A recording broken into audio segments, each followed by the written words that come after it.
this channel has grown a lot. And like I said, especially within the last 2.5 years, I want to say, things have really picked up in the sense of people wanting to watch my content and things like that, and people don't know who the heck I am. So here I am. After I graduated in 2019, I basically took a year off because the universities I had applied to I didn't get into, and I was just kind of scrambling around. At the time I thought I was going to finish my art ed degree and go teach full-time forever. But eventually I got into the university that I'm in now, and I continued on with my art ed journey till last fall. Let me see. And I think things really kind of hit home for me maybe last February, last March, when my mom passed. It was just like, I sat back and thought about some things. And I'm like, I think I'm kind of doing this for the wrong reasons. Not to say that I don't like to teach or I don't like working around with kids, because I do love both. But ultimately, I'm just like, I think I'm teaching just to teach. And that's not really a position I wanted to be in, especially at that time. And, considering my headspace and all that last year, I went ahead and dropped the certification part of that, and I realized that I had enough credits to get my business admin minor. So I'm one class away from that now, and I am still doing my art. I've always been a creative type and have dabbled in different things. So when I was younger, I did orchestra band for a while. I was clarinet, I was first chair, and then I was still doing traditional art on the side, but then I had 4 years where I wasn't in formal school, so I took that time and kind of self-taught with digital art and worked at that for quite some time until I got into the community college. And then from there, of course, I went back into traditional art. So all that to say, I am a artist by trade. So I think my favorite mediums are painting, are definitely, I shouldn't say I think, I know my favorite mediums are painting and ceramics. The ceramic thing I didn't really pick up on until about 5 years ago. I just kind of liked the media and how it's malleable. So I just started dabbling in sculpting with it. And then I realized I think I want to do pottery as a thing more so. And it's so funny because I used to kind of frown on pottery because I didn't feel like it was an art form, or at least I've been told it's not an art form, it's a craft, but it really is an art form, so to speak. So I've been enjoying over the last several years kind of diving into that and really building up my skill and being able to produce the things that I do now. And that was a big thing with this latest shop update with the items that I'm offering. For a very long while, I was feeling a divide somewhere in there where I didn't feel like I could connect my passion for the arts with my fiber arts thing, which was slowly but surely taking over my whole life. And it still kind of is, but in a good way. You see, in the fiber art space, it's not really, I don't really see, or I didn't really see where the fine arts could blend into that. And so I just kind of let the fine arts drift off to the side and let that be the thing that I was going to school for, because I was just sure I was going to go into a classroom and teach art and be passionate about teaching art. Well, after the last, I want to say especially last 2 years or so of doing ceramics consistently, I realized that this is something that I could probably incorporate into my fiber arts practice. And so that's why you saw last fall the thing with the crochet hook jars, which half of them are gone. Half of them are gone now, but they were these little things. Excuse me. They were these little things with a caddy attached to them where you can put the stitch markers in. I know I've posted videos here on this channel.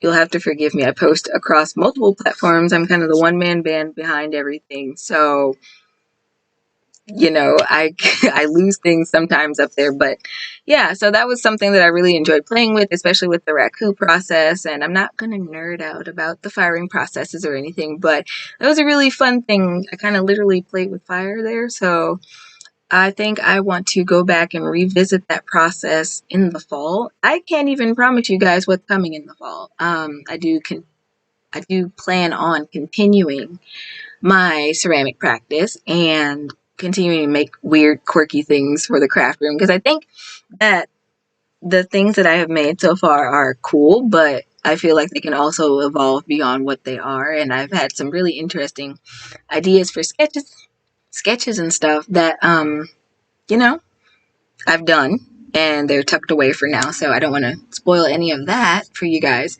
But yeah, so like now I'm here showing off my pottery on the internet, and I guess I'll get into showing off some of those things here on the live. I also want to do a Q&A later on in this video. If you guys want to ask me questions, if there's anybody that's going to join here, then feel free to jump in with your questions. Like I said, I like doing that kind of content. I just usually don't get the questioning for that. So let's see. Do I want to jump into... I think I'll jump into showing off the pottery stuff because that's what's most exciting about today. So I think I'll start off with these vases because they're on top. Some of them are tall enough. I think this one is one of them. This is Katerina. I name all of my pieces. I don't know why I started naming all of my pieces, but I thought it was something fun and quirky to do. This one is this one was one of the few, I think, cone 6 at the bottom. Yeah, this one's one of the few cone 6 that I got to do this semester, and I got to experiment with airbrushing glazes, which was super cool.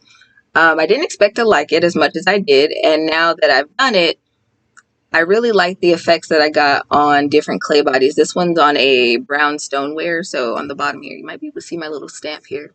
I got a stamp also, so I can put my little logo on it, but beside the point, I digress. I really wanted to see this glaze effect on multiple clay bodies, so I did this as a test, and then there's probably 1 or 2 other pieces on this brown clay with this coloration, but I haven't found them yet. All of my pieces need new homes before I can decide, like before I can start going through those other crates and stuff. But that's Katerina. She holds knitting needles. She is what? I write it down, 4 by 5. So the mouth of it's like 4 inches across, and she sits 5 inches tall. All these pictures have been going out on Instagram, so if you're not following me over there, you should be, because that's where I get to show off all of my progress pictures. This one is Arabella. She is not tall enough for knitting needles as I thought she would have been. I wonder if you guys, I know it's a glare on it, but this is Arabella. She is porcelain, so you can see the white clay body. She's also fired to cone 6. I really like this glaze combination, and there is one piece that I did as another experiment where I used one of my glazes that I mixed because it was similar to the green, cone 6 green that I used on these pieces, and I used a blue over top of it, and it worked out almost the same, so I might be able to achieve that look in a higher firing. The temperatures just kind of determine the durability of the piece, so there's that. But I really like the roundness of this one. I usually when I make round pieces and I go about pulling them up and blowing them out, usually they collapse in on themselves. So I was really excited to start playing with these forms and getting decent results on them. So yeah, you know, this one also holds, wait. I didn't even do the crochet hook count this time. I realized that that was probably an unsustainable thing to start, but I was also just trying to make sure that I got all of my pictures and files done on time. This one sits about 4 inches high, and the mouth of it is like 4.5 inches high, so she's almost perfectly proportional, which is nice. Let's see, which, I'm getting all these vases out of here. Okay, this one is Kiera. This one is one of my cone 10s.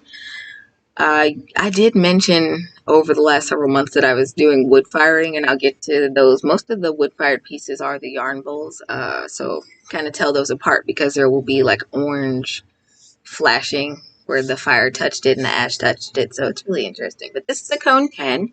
This is Kiera. She holds knitting needles. She also holds crochet hooks, and she has a flat base here on the bottom.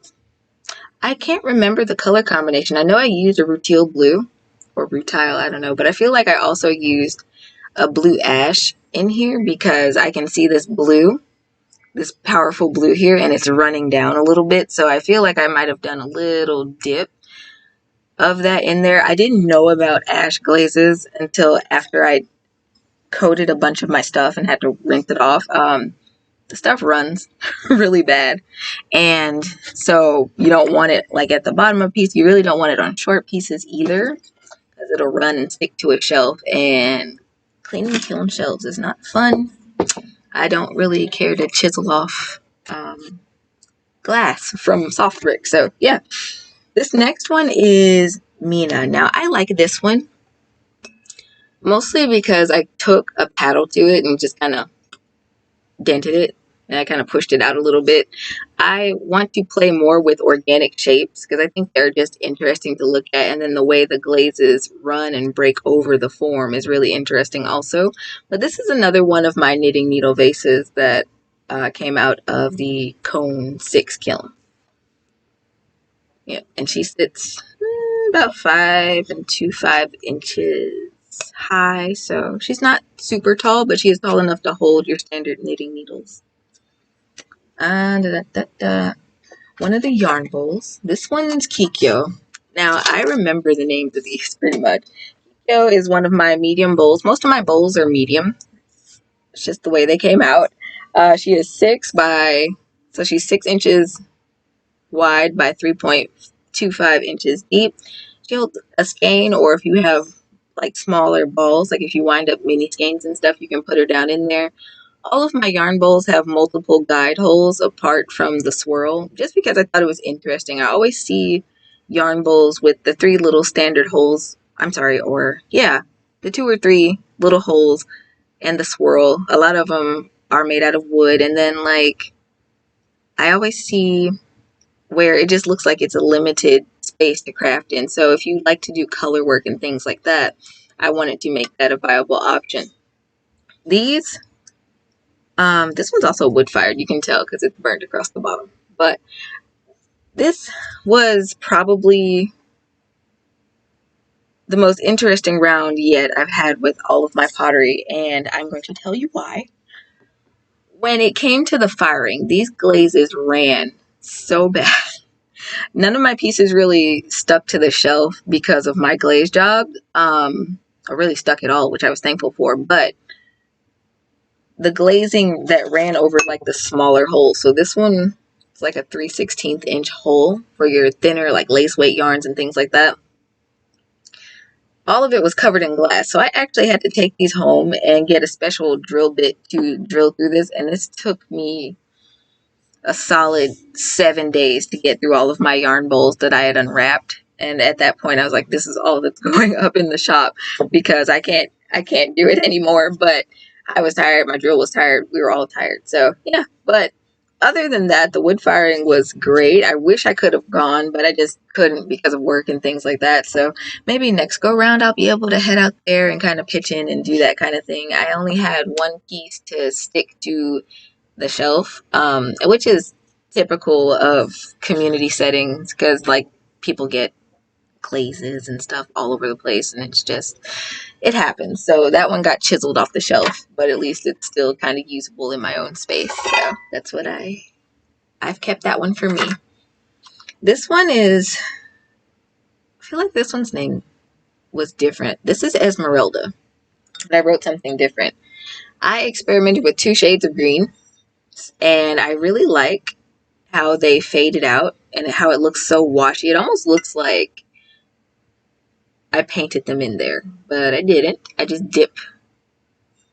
We have our glazes in buckets and such, and we just get to dip them. And I feel now where the ash actually touched in here, so it kind of blanched the gloss in there. So it's not glossy on this side, but on the other side it is. You get all kinds of weird little organic results out of that wood fire. So that was a really cool process. This one, Esmeralda, is also 6 by 3.25. So same size as Kikyo, just different form. And let's see, quite a few pieces. Oh my gosh. Let's see. This is Betsy. Now, I don't remember if I actually put this one up as a listing in my shop. She is another medium-sized bowl. But I was thinking ahead to the summer holidays, Independence Day and stuff. And I really like how she came out. This one got put in the wood fire too, so you really get to see how the fire got to like bleach the red out of the pigment a little bit, but she's really pretty. And I also went about putting these notches on the sides of the bowl so you can rest your crochet hook there. And I think I put a picture out on Instagram a few days ago with that. If I didn't, it's definitely on the website. But there are other ones that look something like this, a little different, you know, again, medium size. I just wanted to really play with shapes and be quirky with these since I was branching out into something new. And if you guys like them, then I can bring some of these shapes back and kind of replicate them in the future a little bit. It's no big deal, but I really like this one. Her name is Betsy, of course, and she is 6.5 by 3. So again, that is width by height. She makes a cute little addition. I like how she looks homey. There are a couple of these that look really rustic, and they weren't even cone 10 or wood fired. So I am running out of room here. I'm going to stack her on the bottom.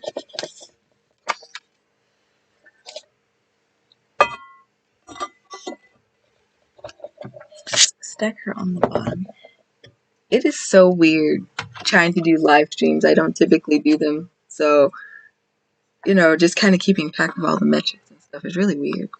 But anyway, this one is Jessie. She is one of my cone 6 pieces. She is 4.5 by 4 or 4.25 by 4. So not super tall. This one's definitely for crochet hooks. Again, it was with that experimental airbrushing that I did. And again, the color on these are super stunning. I remember doing a reel on Instagram with these, and I don't know, I was just really surprised by the color. And I definitely want to bring this color combination back. It's probably my favorite color combination out of everything that came out this go around. There we go. This one is cute. Okay, this one is one of my cone 10 firing. She is 4.5 by 2.5, and her name is Izzy.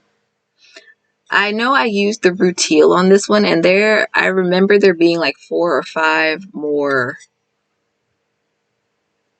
Wait, yeah, 4 or 5 more pieces that have this color on them, but I don't remember what I put on top of the rutile to make it bleed this way. But I guess I can always go back in my notebook, because I did write it down, thankfully, and try to replicate this also in the future. But this also gives me that rustic vibe. I think I said in one of my posts, it reminds me of my home state of Missouri. So there she is. She's tiny. This is one of my probably 2 small yarn bowls. And really, her yarn guides are either here or here. This is just more of a decorative swirl. Or if you just wanted to use it, you could, but it's not really made for that. It's more decorative than anything else. Let's see what else is in this crate, because I have a whole wooden crate here. Let's see. This one's Jonas. I see this one. This one is Jonas, and he reminds me of the ocean, but he's named after the blue that is around the rim of it. I don't know. I think I was really playing on the idea of the fact that I love blues and greens in my ceramics. So I just figured I'd do a dual tone thing, and I see where that dip didn't quite reach across there. Yeah, there we go. It didn't quite reach across there, so some of that white porcelain was exposed to the flame, and it got a little orangey in there, which again adds a little character to it. And then of course on the bottom you can see that burn mark across there, which is charming. But yeah, so this is another medium one. This one is 6.5 by 3. So all of mine really ended up being about the same size, thankfully, because, you know, consistency is key. And in the past, I was not able to achieve things that were of consistent size. So this was really a really great development for me as I was going through all of these pieces. Now, this one is Claude. I also did a thing on Instagram where I was reaching out for names for these because I just didn't have the brain power to name all of them all at once. So people in my community would reach out, give me names. One of my classmates also was giving me name recommendations and stuff. So that was really fun part of this process. This one's a cone 6, and I experimented with layering on this one. Now, I think in the future I would just go about doing actual painterly things with brush-on glazes. and really kind of play into that skill of mine. So I don't know, maybe flowers. I don't know. I don't really want to make granny pottery, so to speak, but I think it would be interesting to kind of play with that aspect of it and then put it all in a clear coat and fire it off and see what happens. I don't know. I have so many ideas in such limited time. I am within the last year of my degree, so you know, I got limited studio time, but hopefully I can make the most of it, you know. This one, this one's Rhonda. Okay, this is my favorite one that came out of the gas firing. Cone 10, gas firing. She's super durable. She's also porcelain. About 99% of my pieces this go around were porcelain. This one's 7.25 wide by 4 inches deep. So she's a little bigger, but she's still medium capacity. And you have 7 different guide holes, and you have your typical swirl in the front. But I do like this one. This one, again, reminds me of Missouri for whatever reason. Or a general store or something. Something you see on an old Western. I don't know what I'm going to do for the thumbnail of this to make it look interesting later. I don't want people to just see this and me holding up pottery and I'm like, oh, what the heck is she doing now? This one's Omarosa. I feel like she had a different name at first, but when I looked at her, she just kind of reminded me of desert sands. When I was younger, I used to live in Texas, and it's really kind of, depending on where you go, it's kind of dusty, kind of sandy, but the colors made me think about being there. So this was fun. This was also wood firing, so all of that was once exposed white clay, and now it's just orange. Just nice. None of the ash really hit this one because it still maintained its gloss and even added some gloss in there, so that was really cool. This was one of the first ones that I got to drill through, which was a terrifying experience because I wasn't sure if it was going to make it or not, and then I did embellish it a little bit with a little bit of hand painting, which blends in nicely with the glaze. So this is a rare one. It's the only one I did hand painting on. I didn't really want to add anything to the other ones. Okay, where am I going to put this? Probably on my knitting machine? I don't know. Let's see. I got 2 more, I think. No, 1 more. That is Rhonda. This last one was a little interesting. This is Candace. So she went through the same cone 6 firing that the other one did. This one actually holds 2 yarn cakes. I did the pictures, like I said, on Instagram with the purple and blue pastel. This time the purple pastel dominates the inside and the blue pastels dominate the outside, which is nice.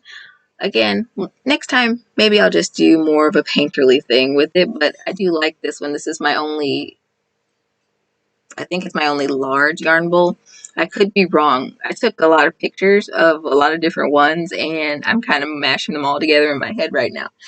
But yeah, so I feel like there's 1 or 2 more pieces that I don't actually have here in the crate right now. So you'll have to go over to the website to see those if you're interested in seeing whatever else I've released. I also updated my scrunchie listing. If you guys don't know, I make scrunchies. And I've added this color of goldenrod. I think there are 4 more colors that I have queued up in my little WIP area, which I will talk about my WIP soon. But then I'll be drawing a close to that because I have made almost, I don't know, I have over 30 colors of scrunchies, so I'm a little scrunchied out right now, so I just want to focus on making up those last ones and then getting them to their new homes because they need to be elsewhere. But yeah, I absolutely love these. These are easy to make, so I guess that's why I also decided to go all in on making them. I don't know, but here they are. So let me see. The next part, oh, I might want to move that. I am still working. I will be actively working on things over the month of June, even though I won't be uploading. So in years past, I have left the channel basically inactive for the whole 5 weeks I take off. I don't think I want to do that this year. So that in combination of or in combination with trying to like grow and expand my channel and my brand and my business, I'm also going to be doing a bunch of short form content, which I thought was a nice middle ground because I'm still able to kind of schedule that out. you guys don't get notified when shorts go live, thankfully, so you won't have to see all of my spam if you are not interested in short form content. I get it. They get annoying, sure. But I think that in the long run, that'll do a lot of good for the channel here, and we can continue to grow, and I can continue to upload because I'm growing. So, yeah, there's that. I am a very awkward potato behind the camera lens. When I normally do channel chats, I just record. I don't usually go live, like I said earlier, in the stream. So, you know, I get time to kind of pause and stumble over my words and whatnot. But yeah, you know, it's kind of wild thinking that I've been doing this for 5 years. Hi, Jojo. How are you? It's kind of wild thinking that I've done this for 5 years. Like, I was 20 when I started this out. Yeah, I going live is weird for me, and I feel like I'm just kind of rambling because it takes a minute to get it going and stuff. I feel like I'm better behind the scenes just teaching and showing off what I can do. But definitely. Oh wow, we started at the same time. That is cool. That is so cool. It's interesting. I know you do a lot of knitting machine videos also. Back then there wasn't a lot of stuff going around with either one, really. I mean, there was more stuff on the Addy, but definitely not. That was an accident. Definitely not with the Centro. So yeah, that's pretty cool. Yeah, I follow your other channel. Oh my gosh, that in the crate.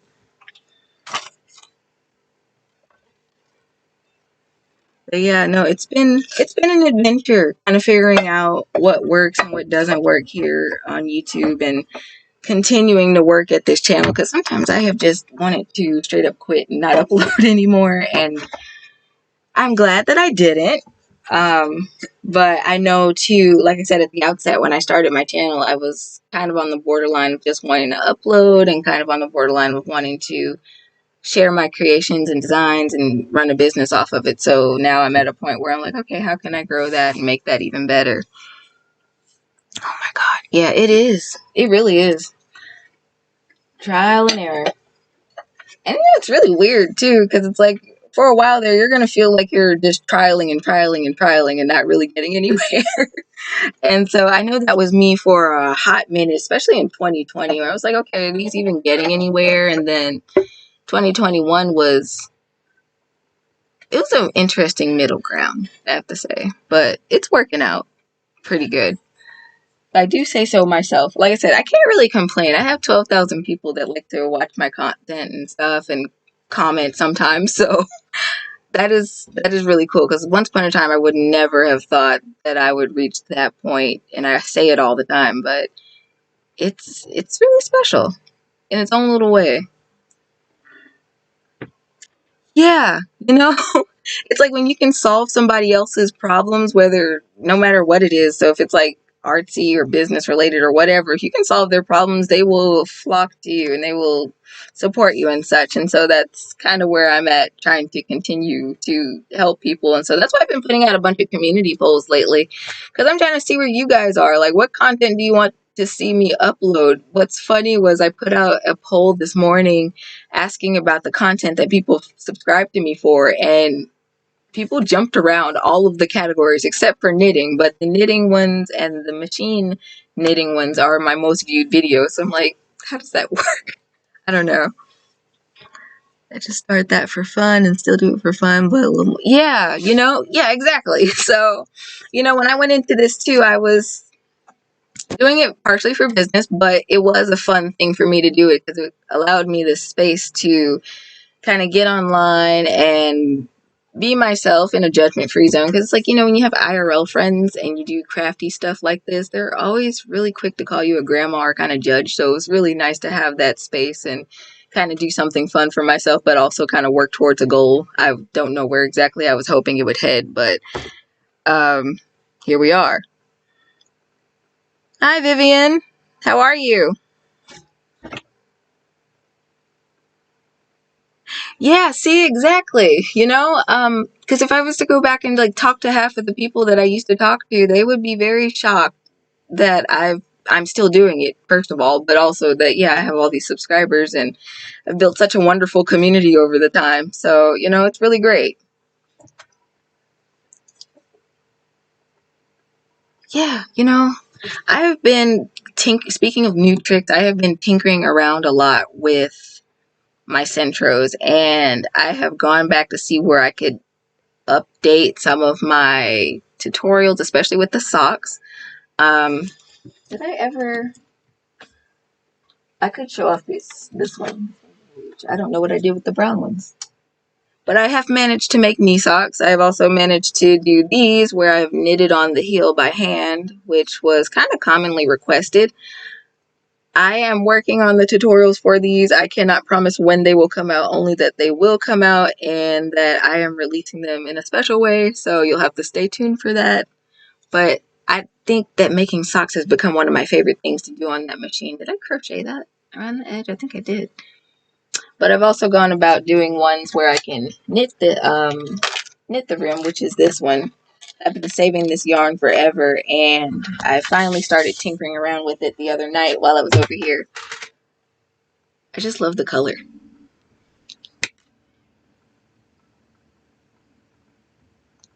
Yeah, it has been a while. I don't remember the last time like I said, I think the last live I did was 3 years ago, and it's the only live I've ever done on this channel apart from this one. So it's been a while, but I'm glad you're doing good too.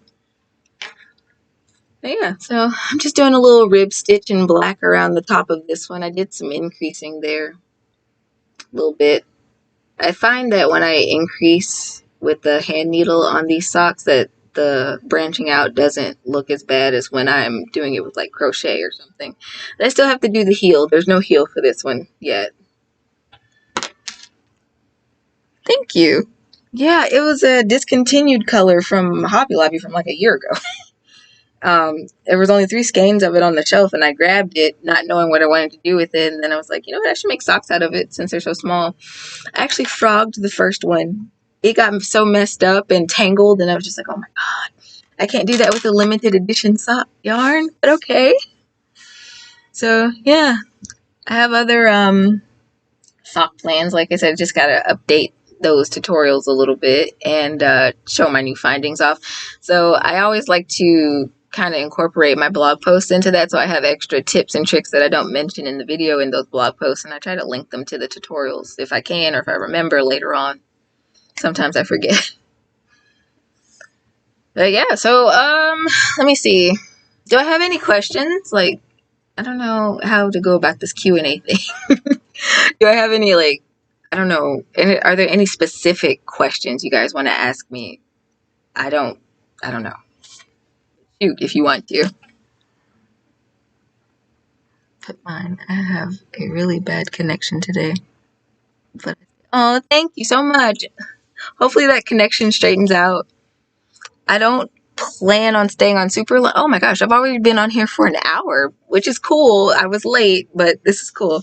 Technology never does what it wants, what you want it to do when you need it to do it. So I was fighting with my laptop a little bit today, but it's fine. I know I did a poll.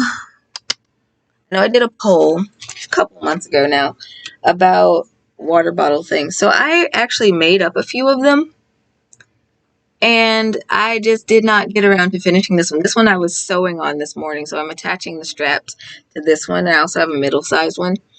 The other green one, I feel like I took pictures for it, but now I don't know. So those are kind of tucked away for now, and I'll end up doing a little mini update later on in the summer with the shop thing. No. So summer is like a project free-for-all for me. So during the summer, I am usually updating patterns, recording tutorials,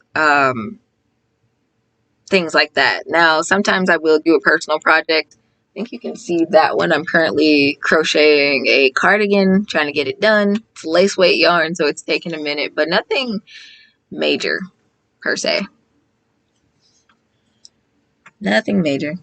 Because usually outside of summer, I don't have a whole heck of a lot of time these days to really work on massive projects. So, I mean, if I do have a big project, that would be when I would work on them. But this year, I don't have anything super huge for summer planned out.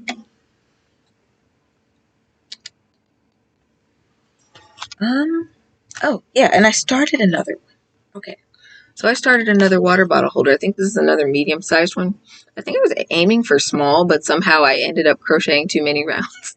So this one's a middle one, and it works out because the pattern, I think I wrote it out so it follows some really simple math in the pattern. So anyway, I'm at a point where I need to change color on it. But this is the bottom of it. I'm not sure what color I want to continue this with. And I realized that I am actually almost out of this mid color. So maybe it's going to be one of those mixed bag kind of projects for me. I don't know. Yeah. I don't know. I think more than anything, I've been making shawls. Like I did that one baby blanket set project over the semester, which she loved. I was so glad.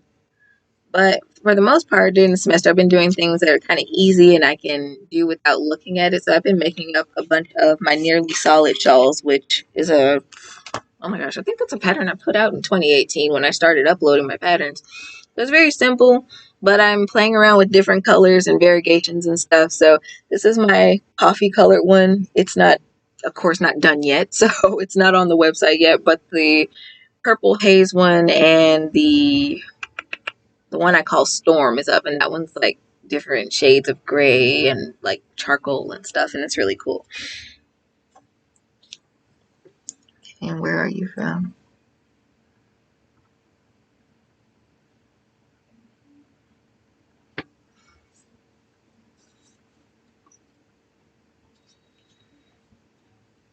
So yeah, let me see. I think that's everything that I brought over here. Okay, yeah, I think that's everything that I brought over here. So really this session is just kind of open air Q&A type things. I love easy projects. They're easy to bring everywhere with me. Yes.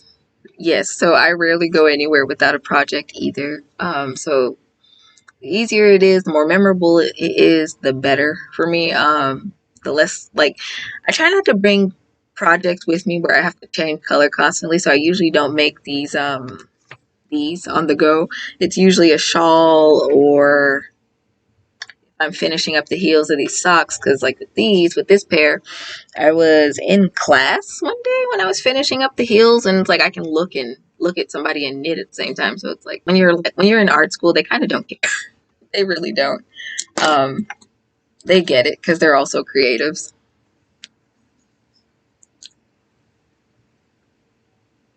But okay, so easy projects. So probably, what's your favorite project to bring with you when you go out? Oh yeah? Do you knit them or do you crochet them?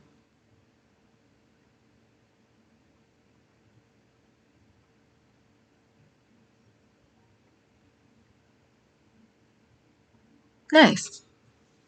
Okay, yeah, I can see how that'd be easy. You know, I never got into making those or crocheting socks. Yeah. No, I feel like it depends on what you're making. I feel like crochet is definitely one of those things that's more, how do I want to say that? You can kind of do it without thinking about it too much, as long as you're doing something simple. So it's a really good thing to bring it along. I found that just like doing something in simple stockinette pattern when I'm knitting is also really great. What is that yellow screen I see? Oh my gosh. YouTube is not receiving enough video. Oh my gosh. So the streaming thing might be my problem. The streaming thing might be my problem. I don't know. Like I said, I've been having technical difficulties all morning. I bring it to work and I do on my break and relax. Yeah, I remember that. Yeah, I did too when I was when I had two jobs. I was and I had a lunch break. I would take my knitting with me and just kind of find a corner to tuck myself away in and de-stress. It's definitely a great hobby for that. I always try to get other people into doing the fiber arts and stuff. It's like it's calming, it's meditative, soothing, and all of that. And it's fun because I get to also teach them how to do it. But again, I don't know if that's just, I guess that's just been my life thing. I like to teach people. So it's working out. I used to crochet during my class at first. Teacher didn't like it, but after he said it was okay. Yeah. Oh, you were in nursing school. Oh my gosh. Yeah, and too, I think the hand motions too would also kind of help you remember things a little bit because I noticed, especially when I'm in like history classes where I need to remember stuff for tests and whatnot, I feel like the motion of my wrist or something kind of connects back to it, the material that's being taught. Like definitely, definitely there are teachers that just absolutely hate it. I remember, I think it was last summer, it was a whole thing on Instagram where people were kind of infighting about whether you should be in college classes crocheting and knitting or not. And it's like, I'm not bothering you, so mind your biz, you know? Oh, you're not weird at all. I fidget too. I do the same thing. I was never a pen clicker, but I would always like find something, whether it was an eraser to kind of peel at or just kind of maybe tap my nails or something. I always need to like move my hands and do something. And I found that creating things is the best way to sort that out. Not weird at all. So I understand. And again, a lot of creative people do. So I think that's why I've been fortunate enough to be able to like sit back in my art lecture classes and do that because they are also working artists and understand. Yeah, exactly. Oh, no, you're great, Lindsay. I was late too. Welcome to the stream. Oh my gosh, you missed me going through all the pots, but that will be in the replay. Um, but otherwise, you're good. I'm just doing Q&A stuff.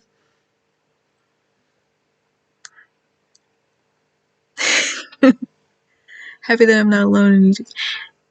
Yeah, and I mean, everybody has their thing. I find it so hilarious when people are like, oh, you shouldn't be doing that. You should just sit there and like stare at them, make extreme eye contact, do nothing else. And it's like, okay, maybe you learn like that, but what I found between my teacher training and just observing people is that everybody has their weird little tick. Like it might not be the fidgeting thing, but everybody has like their favorite food they bring to class and or, something that they have in their ear while they're looking at the lecture or whatever.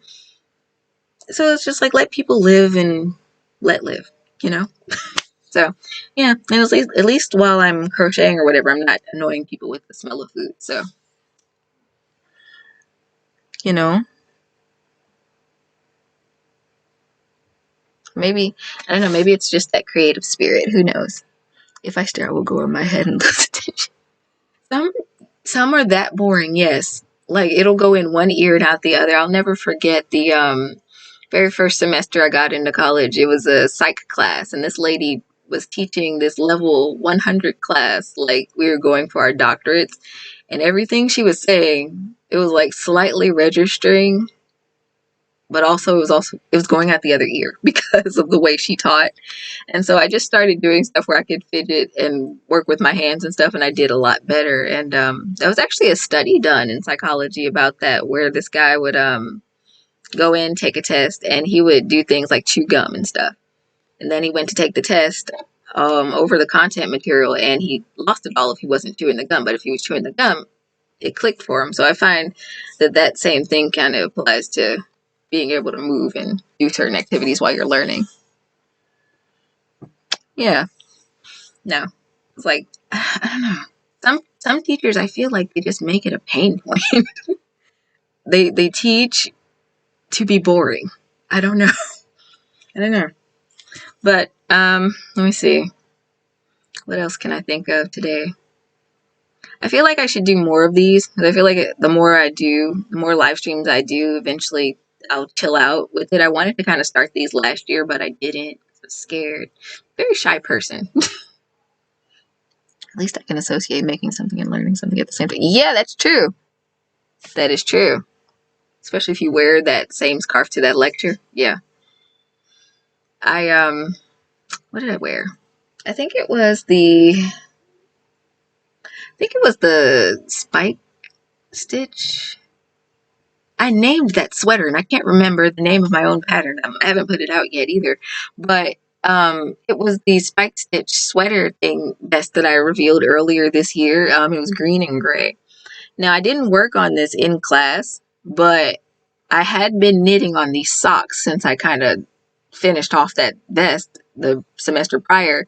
So I wore it to class one day and was like, I felt very intelligent that day. You know, I felt like all the knowledge was going through my brain cells. How do you come up with your names for my pottery? Ooh, that's a good question, Lindsay. Okay, so the names for my pottery. Sometimes I just look at it and a name pops up.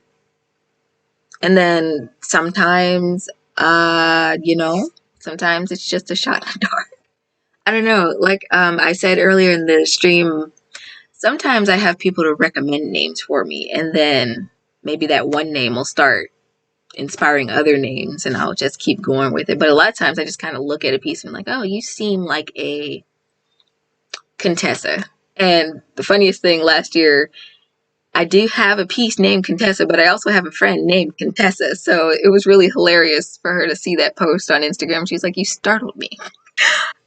But yeah, so it's totally random for the most part. I don't just like go look up name or baby names, but I feel like I could because sometimes I'm stumped. I've heard time to find a name for my project. Yeah. Yeah, sometimes, yeah. I find that I have more trouble naming my knitting and crochet patterns than I do with these pottery pieces. The pottery pieces almost come to mind like this. Patterns, not so much. Like I said, that sweater vest that I made, I named it. Can't remember the name at the moment. So, at some point it'll stick. It's almost like throwing spaghetti at a wall, That is true. That is true. And I forget they exist most of the time. So I'm going to make myself a note and kind of keep that on my work desk and try to keep that in mind so that next time I go through all my pottery, because I made so much stuff this semester, and to be honest, I just have nowhere to put all of it. So I was like, I'm going to go through part of the stuff and then I'll go through the other part of the stuff later in the summer, maybe when I can make room from the rest of this stuff, because I don't know. So I'll have plenty of opportunity to use those baby names. That's true too. That is true. There's this really good one because I used to play The Sims. Well, I say used to, but I kind of play The Sims. I just haven't opened it in a while. It's called Behind the Name, and it gives you a bunch of names and the meanings behind them and stuff. And I found that to be really cool, especially when I would do my little legacy plays and stuff. But yeah, so I do remember that one. That one's been around for a hot minute. I just never think of it anymore. So yeah. It's a weird point for me with these glasses, right? Because I got them last year and they help me see distance. But if I'm sitting here and I try to read my computer with them on, I can't really make out. I have to lean in.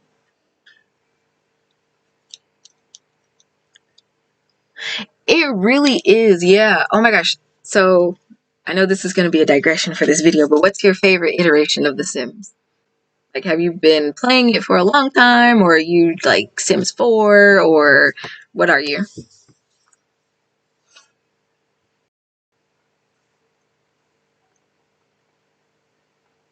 Because I can't say. Let me see. When was the last time I picked up The Sims?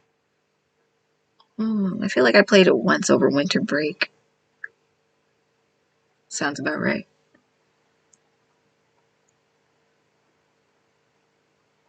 You could do it 2-player? Really? I didn't know that. I never had anybody to play The Sims 2 with, so it didn't really make a difference, but I didn't know that.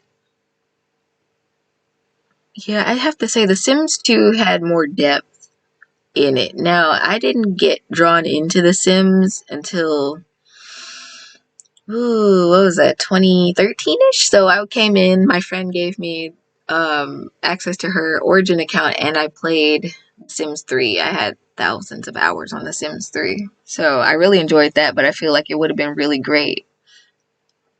Oh, okay, on PS2. Okay. Yeah, no, I didn't have a PlayStation. I was all PC gaming. So, yeah. Sims 3 was great. Sims 2 is also great. I really like some of the things like I tend to make my Sims stay at home a lot. Not on purpose, but I'm just like, you gotta fulfill all your needs and you gotta do this, that, and the other. And they end up staying at home. So I found it hilarious in The Sims 2 when the psych doctor came through with the little hypnosis machine. I was like, oh my god, I drove them crazy. So yeah, that was really cool. Me and my friend would make characters and get married, but I had the worst luck. Oh my gosh, why? Like fix it TV. Fix it. Yeah, oh my. Sims 3 glitch. I don't know if it was, I guess it had to be because of a mod.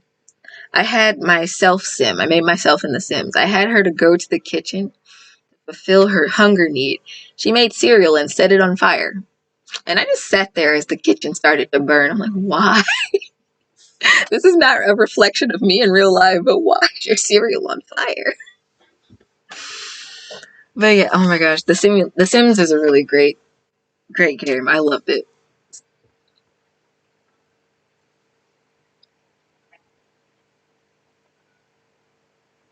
Yeah, I don't I don't get it. Like either it's a glitch or the Maxis team at that time was like, let's put this in there and just call it a glitch. So when their cereal randomly catches fire, they all freak out.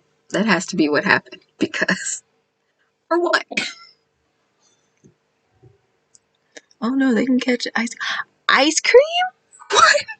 Oh, that is wild. I feel like I need to open up The Sims 3 just to see if my Sims will set things on fire. Oh my gosh, the thing is though, and I guess it's a good thing that I am at summer break because if I open up The Sims and get on a binge with The Sims now, I'm not coming out of it for about 2 weeks. So, oh my gosh. That's like, yeah, no, the wild thing about house fires in The Sims 3 was if they're holding a baby when the fire starts, they put the baby down on the floor. And I'm like, that is not natural selection. Sims are coming for you. It was so frustrating. And I think I kind of like in The Sims 4 where at least they'll get everybody to safety now because The Sims 3 was just wild on that one. I don't think I've ever had a house fire in The Sims 2 and I don't know how I've managed it. I don't.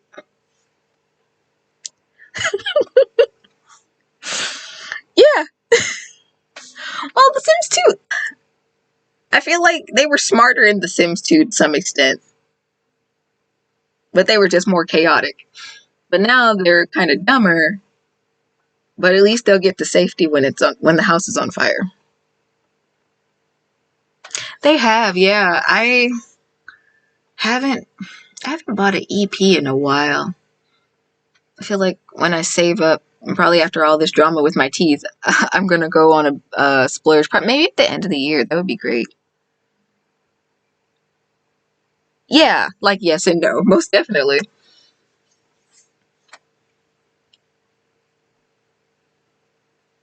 But yeah, probably, I don't know, maybe during a Black Friday sale or something, because I'm kind of interested in like fleshing out the storyline of my Sims and stuff. I've been playing the same legacy since I got the game, and I think I started playing that in 2015, so it's been a long legacy. Okay, yeah, Vlad is unfortunate if he ends up in the bloodline of your Sims because his features are very hard to get out of the family tree. I've been desperately trying for 6 generations and it's not worked out. But I also liked when they put out the knitting pack because just so happened when they did the knitting pack, I was working on a plumb bob because I was still obsessively playing The Sims at that point.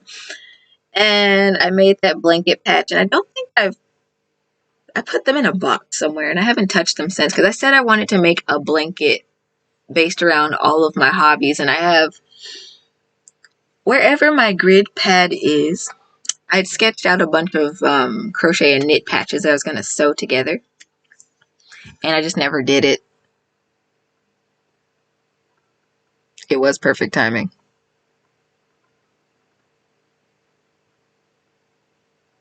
That single sim. Is he surviving? Yeah, is it just, do you not like video games, or is it just something you never thought was interesting?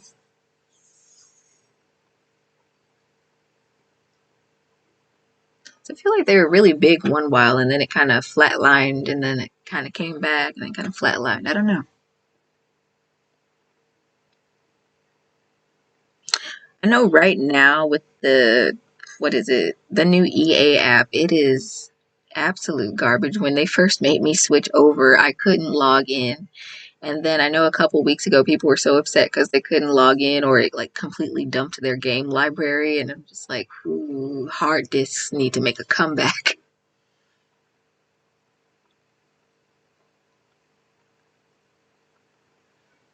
Ah, gotcha. Yeah, you do have to pay attention to them because they'll just go and kind of die if you don't. um, Doing great. Her house I used, and she by far has the best looking house. Nice. So, do you prefer building or gameplay, Lindsay?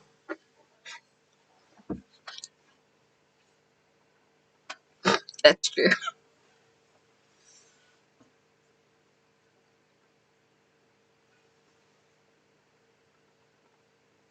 Okay.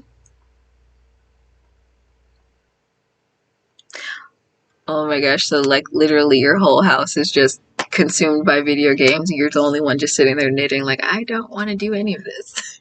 But that's cool too. At least they enjoy it.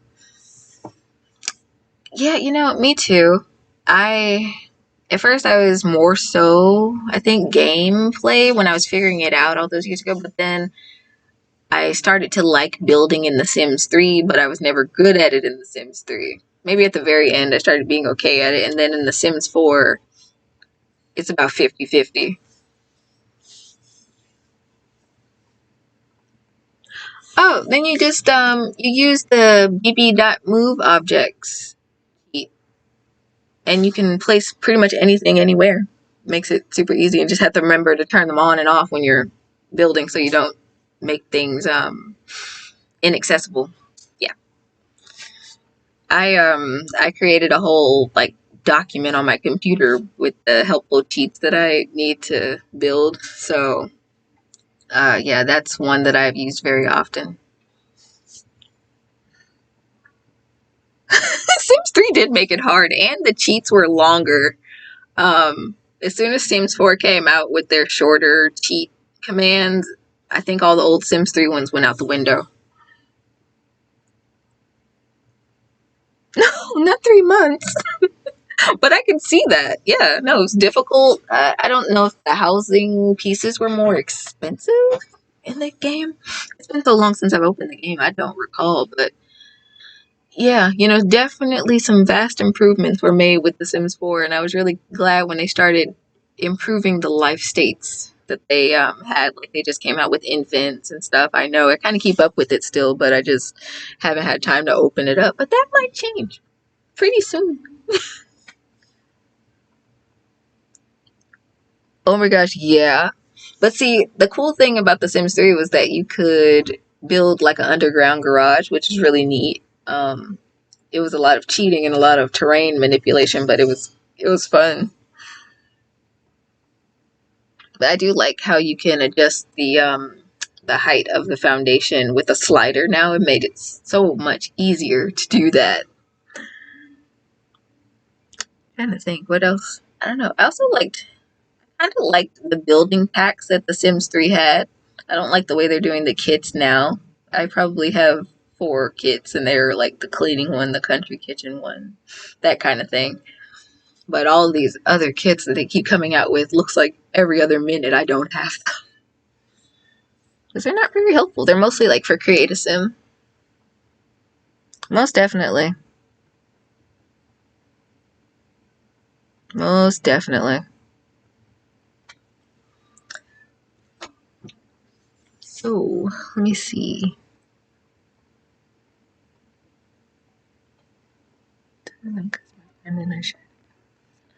Oh, well, that's handy. That is handy. I can see in that case having some of the kits, but I'm like in my own gameplay. I use some custom content, and like I kind of like the CC better than the DLC, you know? So, but if you have a shared account, that's great. Let me see. What other questions could I answer or not answer or try to answer? I don't know. Have you had a sim feel an emotion? Yeah, from Hysteria, and I got one that got angry. And I remember the animation, and it's hilarious. But yeah, those are the only two times I've ever had a sim to just die. I don't remember if they die from being too sad or not. I don't think I've had one that depressed. Let me see. I'm trying to think too. I'm trying to think. Do I still have that pattern on my page or not? For the plumb bob thing. I have no idea. But I guess I could also kind of go back and talk a little bit about oh, now you want to pull up. My laptop's still lagging. Forgive me. I could talk a little bit about going into June. So like I said, in years past, I would usually leave the channel kind of flatline for the 5 weeks. And in the past, it wasn't such a bad thing because I would come back and everything would be great. But right now, I feel like if I left my channel like that, YouTube might smite my channel. So that in combination of wanting to kind of experiment with some stuff and further my reach potentially, I'm going to be posting short form content throughout the month of June. It'll be scheduled, so I won't actually be online. It's just scheduled ahead, kind of like when I schedule my tutorials and things like that. Some stuff might be premiere, I don't know yet. I think I have 1 or 2 long form videos that might go up in June, and maybe a third one at the very end of the month. I don't know yet. I haven't scheduled them out yet, but the what the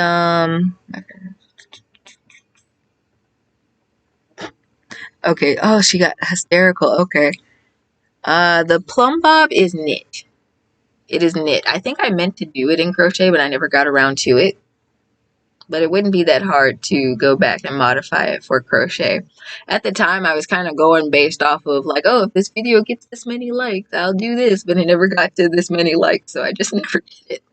But I should definitely go back while I'm refreshing all of my patterns, because I've been kind of working at, not kind of, I have been working at refreshing my free patterns. I used to have a whole page dedicated to free patterns where you can get my PDFs, but I kind of switched that up a little bit on the website because data is expensive to host. So it's better suited to the blog posts in that format instead. So I'm kind of going through making sure there's no errors, the math adds up, make sure my math is mathing, and reposting them on the blog. Now, I haven't done that in a hot minute, not since the Nearly Solid Shawl, I think. I did recently update my coffee button patch, which I recently also found out that it's not pronounced coffee, but whatever. I recently updated that patch and I recorded a tutorial for it. I just haven't edited said tutorial, so that is one of the videos that I think I will have coming out maybe in the middle of the month, if I can get it edited out and all that. Ah, okay. Yeah, let me see. Let me give me a little bit to review that, and I'll keep posting stuff in the community tab when different patterns go live again and whatnot. So I've really been trying to make use of that community tab because, like, where people don't watch the videos, I can kind of get them to interact with the community tab and all that. So just keep an eye out. I know when blog posts go live, people on my email list get notifications, so you should be one of those people who are getting my notifications. I don't know if you got the one this morning about the pots or not, but yeah. Okie dokie. Well, yeah, you know, I found over the years that I am quite ambitious and I will set tremendous goals for myself. Um, and then I will remember in the end that I am not a machine. But in the meanwhile, I'll just end up just trying to turn. But that's why I give myself a break after the semester, because if I don't, I'll just run into a wall. See you later, JoJo. Thanks for tuning in.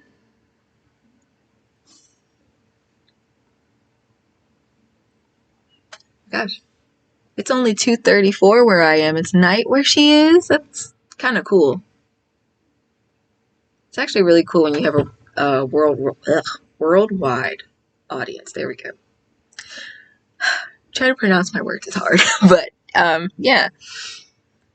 I remember when I kind of got my website started a couple years ago, and I had a visitor to visit me from South Africa, and I was like, "What?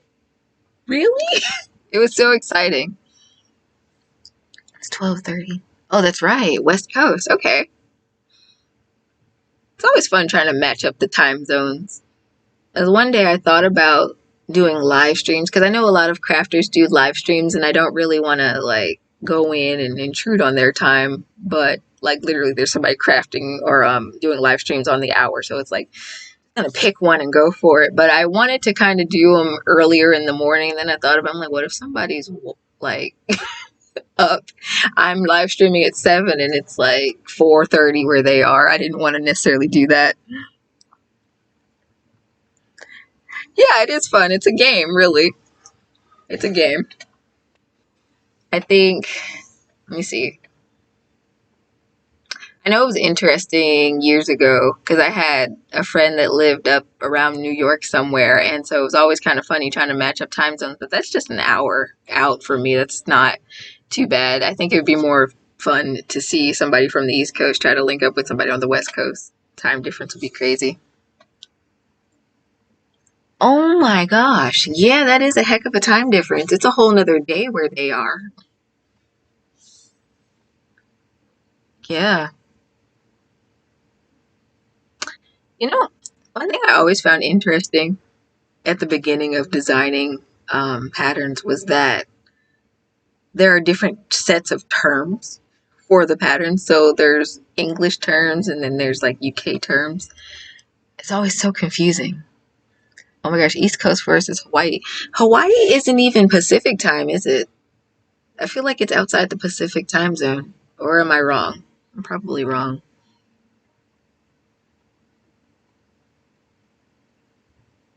I've always kind of wanted to go there, but I don't like heat, and I feel like it gets very humid there, being an island nation and all that. But if nothing else, I would like to get maybe a series of aesthetic pictures of me knitting on a beach somewhere. I can't even swim, so like, okay, it's an hour behind you. That's why. Okay, okay, I wasn't completely wrong. Yeah, because it's kind of like I don't want to say Oceania, but it's out there in the waters. You know, that is a valid dislike. The volcanoes are definitely not cool up close. I used to find them fascinating when I was younger, but you know, something about growing up makes you think about it in real context, and it's like, probably not a great idea, but I feel like I need to Google that now. I think I will later. I'm gonna write it down. So yeah, so is there anything in particular that you want to see from me in the future? It's like you've been one of the people that has just been commenting and commenting, giving me all these wonderful ideas. So I want to thank you for that. But if there's anything that you want to see in the future, you should let me know. So I can kind of write it down and keep it in mind. Because I like to keep it interesting and kind of experiment with different stuff. And this is, especially with this pottery thing, it's really given me the opportunity to explore that with my art. Time zone. It's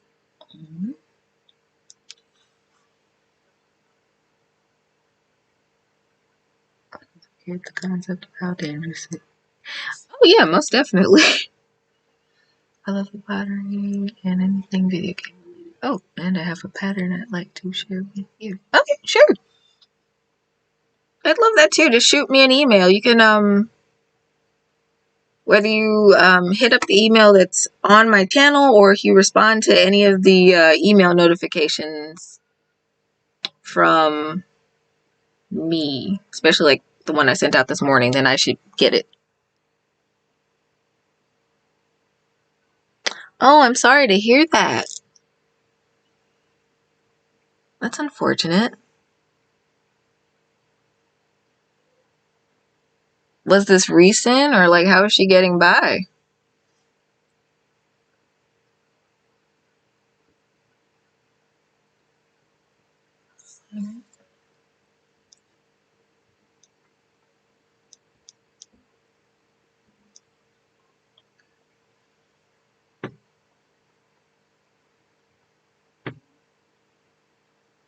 Okay. Brace. Oh, is it like color coded? So kind of like the medical emergency bracelets mean different things or?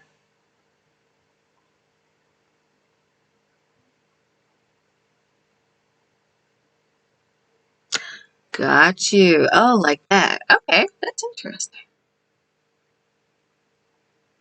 I wouldn't have thought to do something like that. That's interesting.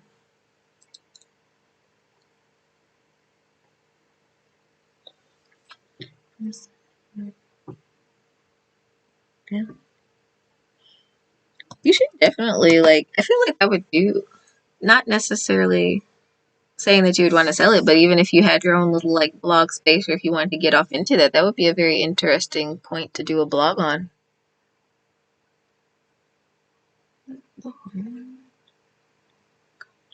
Gotcha. Yeah, that's very handy. Is it made like out of macrame cord or I imagine like a cotton or something sturdy like that? Or is it just regular acrylic? What do you do?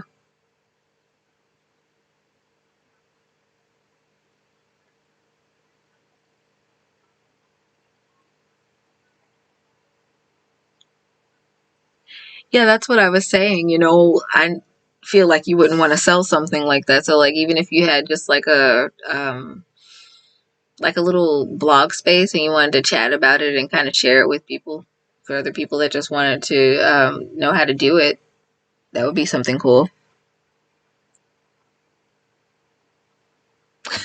This is true. This is true about cotton, and that's why I use it with a lot of my heavy traffic things, like my water bottle holder, because I carry around basically a canteen, which I kicked over earlier and didn't think about. But yeah, it kind of can go through the ringer with a lot of weight. So yeah, I get it.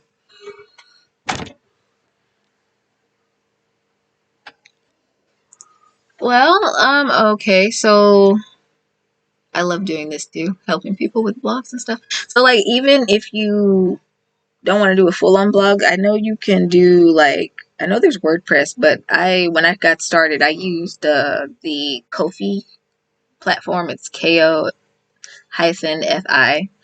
Um, they do have a free version of it you can use, and you can do blog posts and stuff like that, and just kind of post your free patterns. And that's where I used to put my free stuff all the time. And it's pretty cool if you just want to blab about crafting or whatever your little respective niche is. You can do that there. But yeah, that would be a really cool project for that. Yeah, I thought it was coffee the whole 5 years I've been using that platform. I swore it was coffee. They use coffee as a logo. Okay. This year, when I was browsing on Twitter, they put up a post and it was like the shocked Patrick Starface, and they were like, that feeling when you just when you find out coffee is not pronounced like coffee. And I'm like, what do y'all mean? Yeah, I'm like, what do you mean? And so I clicked it and they're like, oh, coffee. Kofi rhymes with no fee. And I'm like, okay, that's kind of dumb, but okay. It's your brand. You do what you want with it. But I've been calling it coffee for the last 5 years. So now I look like an idiot. Thank you. Yeah, exactly. Like literally, my thing on coffee is buy me a can of coffee because coffee fuels this channel. So I was like, okay, I'm gonna play into the whole name and all that. They're like, no, Kofi. I'm like, that sounds weird, so weird. But you know, so I imagine they put it out so often, it has me thinking that people often mispronounce it, like in new ways. Even as they're having more and more people join the platform, people are just like, oh, it's coffee. No, it's not. Sorry. It's crazy. Now there is a platform called Buy Me a Coffee, and it's different, but I don't know about it too much. It's old, but I don't know about it as well as I do with the Kofi one. Yeah, exactly. And so I guess that's why they let you kind of modify that, because some people are like, oh, buy me a slice of pizza, or oh, buy me a cactus, or something like that. But it's like, still, your logo is a coffee cup with a heart on it. Why?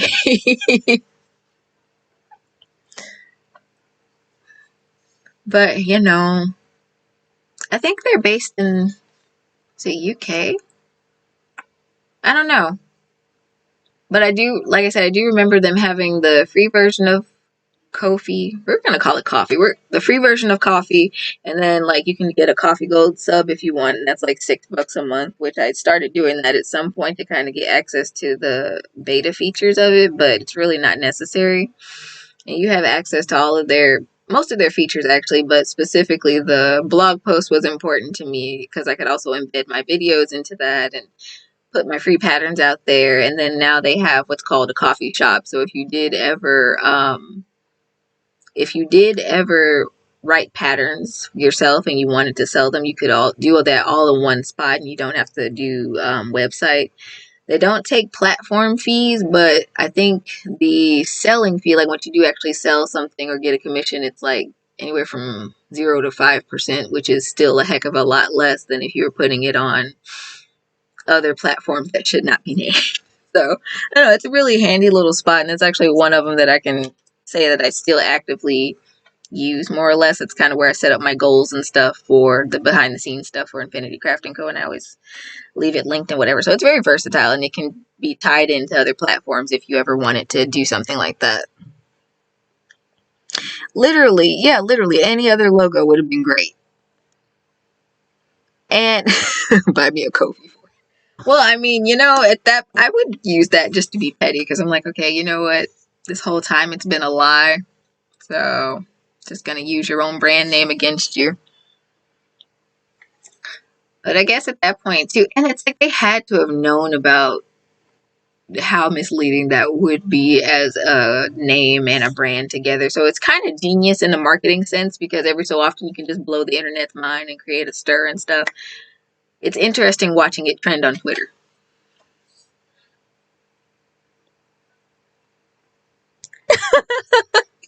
I feel you on that one, yeah.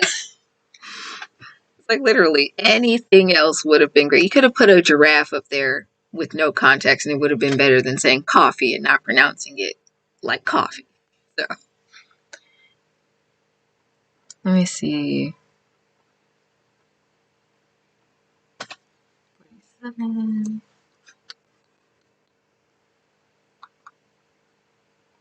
have to check these things every now and again, make sure my live stream's still going okay.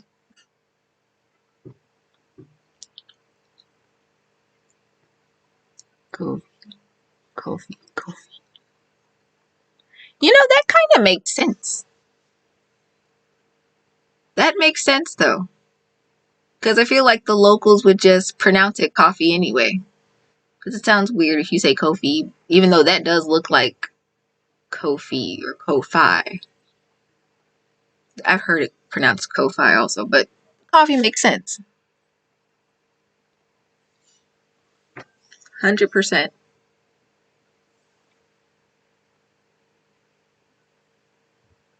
I feel like every area or maybe every state has their thing because we have this thing, it's like KMOV. Yeah, KMOV, and it just kind of the abbreviations kind of feel like they bleed together a little bit. It's our weather station, like local news channel.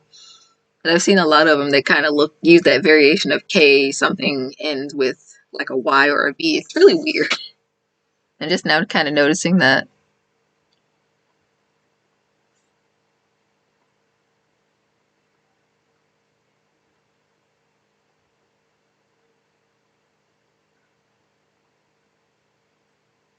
Let me see. Oh yeah, that's true. Like it's funny being in the Midwest because it's like we have many different dialects in this odd cluster of states. um, and then they get weird, like they become more of a drawl when you go to like the South a little bit. So like it's weird because they consider Texas like South, but it's also kind of part of the Midwest, and I don't know. They have their accents down there, and then you go up to Wisconsin, and they sound so funny when they pronounce certain things. It's kind of Canadian almost. And then you got Missouri and Arkansas, where we're just like yeehaw. So I don't know, but yeah, definitely. But do you have other questions for me I can answer? Texas is big enough for both. My mom liked to move around a lot when I was little, so we never stayed in any given place for too long. We ended up in Dallas Fort Worth for half a year until she determined that the wildlife was not for her and she'd rather live in St. Louis City. So we lived down there, and you could drive forever and still be in the state of Texas. It's crazy. It's all good. I feel like a lot of people tend to not be able to think of questions because I do these calls for Q&As all the time, and it's like no big deal. I realize that a lot of my audience is kind of like me in the sense that they're just like, I'm gonna watch and I'm gonna hit the polls and then I'm going to leave crickets everywhere else, and I totally get that. So ooh, from Houston to Dallas. Now I didn't get to go to Houston. Literally it was just Dallas, Fort Worth, and we had to drive through a lot of these different places to get back up to Oklahoma, but it was 2004. I was like 7, so I don't remember a lot. But Texas isn't a bad place as long as you can get along with the wildlife and the heat. I'm not a heat person. I love the winter. Snow for life, but as long as you can get along with those two things, I think Texas is pretty cool. I would probably go back to living in Texas if I could withstand the heat, but I am a gentle person. It was like a year after me. Oh my gosh. Okay. I've hopped around all over the place. I've been to the Carolinas as well. We got to drive through the Smokies. We went to Kentucky, been through Tennessee. It's Tennessee. I know I've been through Arkansas. Never stayed anywhere in Arkansas, but we went through there. Yeah, the wildlife. That's why my mom moved. We encountered the I think they call them palomino bugs. I just called them roaches. They were huge, they are blind, and they fly. And if you scream, they will follow you. So it's like, do not scream. And I remember, I think it was, yeah. So I'd gotten glasses, and I think I didn't really actually need those glasses. So I had them on when I was going to vacuum the floor, and we had cats. And I walked over there to their food dish, and I'm like, are those worms? And I didn't do worms at the time. So I called my stepdad, and he's like, those are not worms. So it was just, yeah, those. Pronunciation is hard right now. North Carolina, yeah. The Carolinas are pretty. Like I said, especially that Smoky Mountain region. But yeah. I don't deal with those bugs. And I was very glad that we never had any encounters with snakes because I am also horrified of snakes. I do not do snakes. So, but yeah, other than that, I think Texas is okay. At least it's not Australia, It could be Australia, but it's not. They're gorgeous, but the accent. Well, yeah, it's another language out there. Thankfully, when we went through there, we only stayed for a couple of weeks. But the people in that area were they could speak the Lord's English. So, like, but some people, they do have real thick country, southern, like, just strong accents. Yeah, I think that I've seen some very beautiful places online, of course, of New Zealand and Australia, and I think they're wonderful. But like every time I would see a documentary, every time I watched Crocodile Hunter, there was something out there that just wanted to end humanity, and I don't see how people stay there. 10 and 7-year-old girl was crying, and I legit couldn't understand. Oh my gosh! And then too, you have to think about the dialects and the slang because, like I said, the main family was from Arkansas, so like you had a lot of that kind of country speak, so to speak, which is, it's okay, but like beyond y'all, they, them, both with an F. Oh my gosh, there's so many different slang terms that I can't really, like, I can understand them, but I can't pronounce them.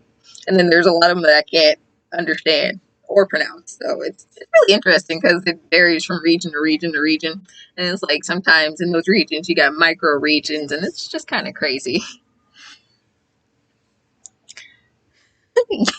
Fixin' is common in Georgia, Texas. It's common in Arkansas. I think it's just the Midwest Southern thing.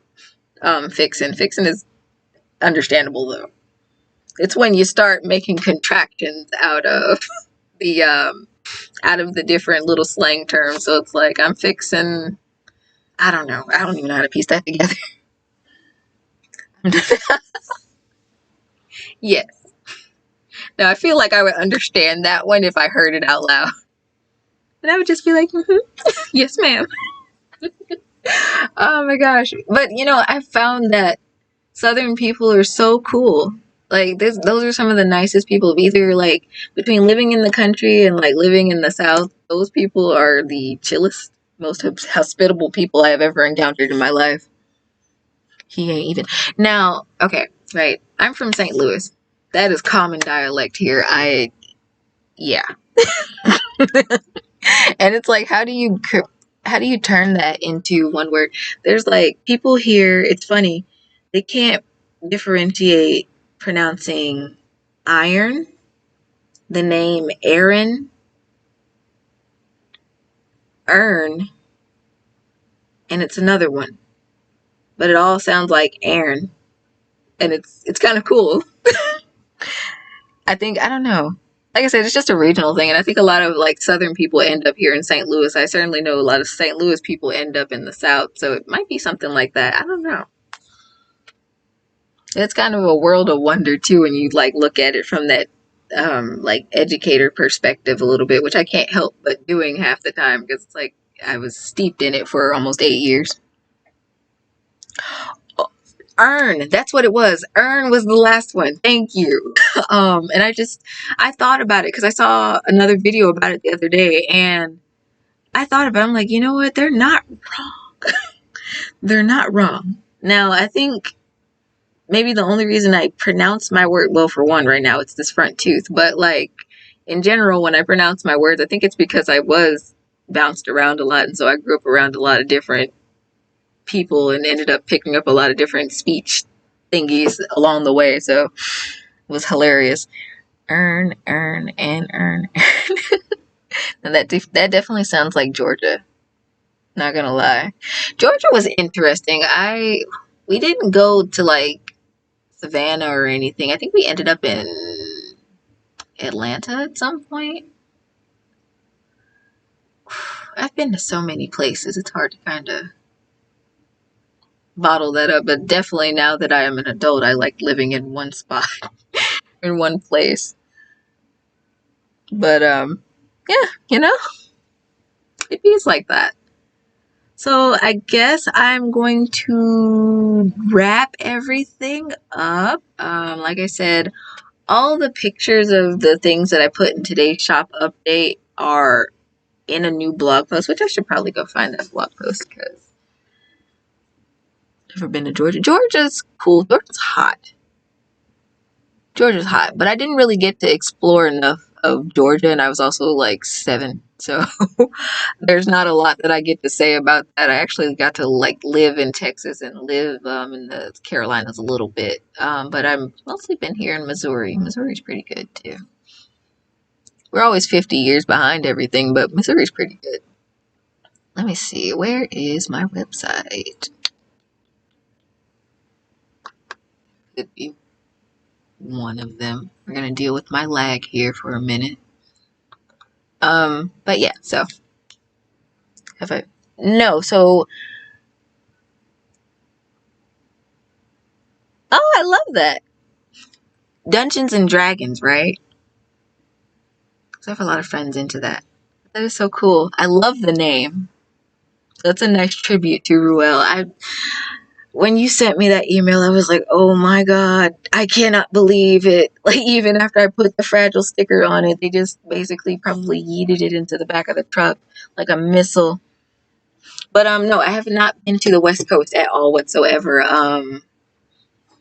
What's there to do in Nevada aside from Vegas? She's gonna be a pirate. Like a pirate princess or just a pirate? Either one is cool. Yeah, yeah. And then I'd call myself doing research, okay, right, about shipping pottery, even though I've shipped glass and artwork before. So I wasn't a stranger to it. But when I came across this one video, this older potter, I think she was from Georgia also, she was like, you can put the fragile stickers on there, but from what I've heard from my friends that work at the post office, this just annoys them and they throw it. I'm like, well, what? Why? Why would you do that? So yeah, that I was sad about that because I'm like, oh my gosh, it's so thoroughly wrapped. It's in all the bubble wrap, but no, it stood no chances against an angry USPS worker. Ooh, that sounds fun. Oh my gosh. A war priest. That sounds so interesting. It reminds me, I used to play this game called Age, and it was a sandbox game. It still exists. It's owned by Canico Games now or something like that. But it kind of reminds me of some of those warrior classes that went through the game over the years. I'm gonna get one of the kits with gold powder and epoxy. Oh my god, I know what you're talking about. I adore how those kits look, so I wish you all the luck in repairing her. Sounds like an MMO. It is an MMO RPG. Yes. Feels like a long time since I pronounced that, but yeah. I haven't played it in a while. I used to also play Vindictus, and I liked the character Vela with the twin blades. Kintsugi. Yeah. Yes. It's that. Might be spelled like that. It might not be. But yeah, no, I definitely ran across that method of things. And I was like, oh, well, especially as I was preparing for that wood fire, because I'm like, I don't know what condition any of this stuff is going to come out like. But thankfully, it all pretty much turned out good, except for that one. I think somebody might have spilled glaze on the shelf where mine was sitting, and it had to get pried off of there. So that's my little receipt bowl now. See, I never got to play the Final Fantasy games. I know of them, and I know of some of the characters, but I never actually got to play those. So, but they look cool. I definitely like the sandbox aspect where you can go and kind of explore stuff and do random things to people. I never forget. I think it was like a firework or something. I went and kind of threw the firework next to somebody's farmhouse. I was like 14, so just being a little jerk for no reason, but it was hilarious to me and my friends, so worthwhile at the time. And they are a little different, yeah. I got sidetracked. I feel like. Yeah, I did. Okay, I was supposed to go find that blog post.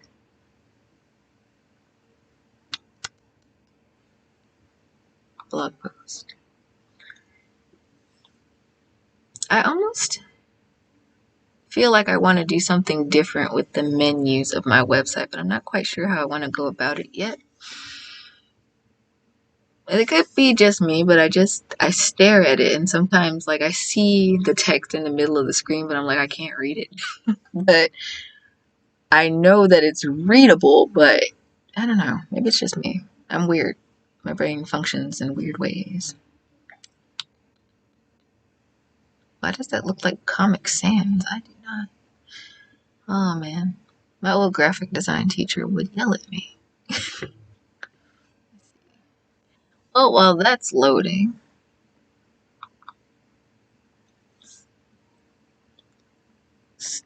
Sorry for what? Like the commune's favorite wild. Oh no, the wild. Yeah, they are wild, but they're usually pretty decent. What are you sorry for? Oh, the distraction. No, you're fine. I digress often. Even if I am sitting up and doing a channel chat and I record it on my camera and edit it, I trail off and whatnots. Because like my thoughts go 10 miles an hour or 100 miles an hour. And I try to do all the things at one time. And yeah, so it's all good. It's not your fault. Just trying to get this thing to load. I think my computer is actually just shocked that I opened my programs today because I planned to start this thing at what 12:45 and I didn't connect until 1:30. So I was like, not today. I want to be productive. How about no? Let's get that going. So yeah. Oh yeah, there will be. What time is it? There will be another video going up today on the channel. It's a central video. Please stop lagging. It'll be a central video. I am going to do a demo on cotton yarn in this machine. Now, it's not all cotton yarns. I am doing a very specific cotton yarn because it is a go-to for everybody. And I like testing out these things so you don't have to, which in this case is a good thing. Oh my gosh, yeah, laptop for me does more sabotage. I was strictly a desktop kind of girl, and when the pandemic hit, I was like, oh my god, I might accidentally end up on campus, and so I got a laptop for that. But my laptop gives me more grief than my desktop. Oh, you saw the thumbnail for it already. Yeah. I I typically don't like the feel of cotton yarn on my nails. It's like I can feel the sensation of it in my teeth, which is weird to explain to people. But over the past few years, I have finally found, and I don't know if it's because of the old hooks I was using or if I don't know. I don't know if things just changed, but now I can kind of stand to use it. So that's what I use to make my water bottle holders. So I've kind of been collecting the cotton skeins where I can so I can make up quite a few of them. Because like I said, I started working on these a couple months ago, made purple ones. Purple is a very popular color apparently. So I started working on these and I just hadn't sewn the straps to them. So that's what I'm working on today. But I was more concerned about my pottery update than the crochet part of it. So I'll be putting those up in the shop over the next couple weeks. I don't have a specific timeline for this next little mini update because I think I've done an update in over a year for the shop. So this has been really cool.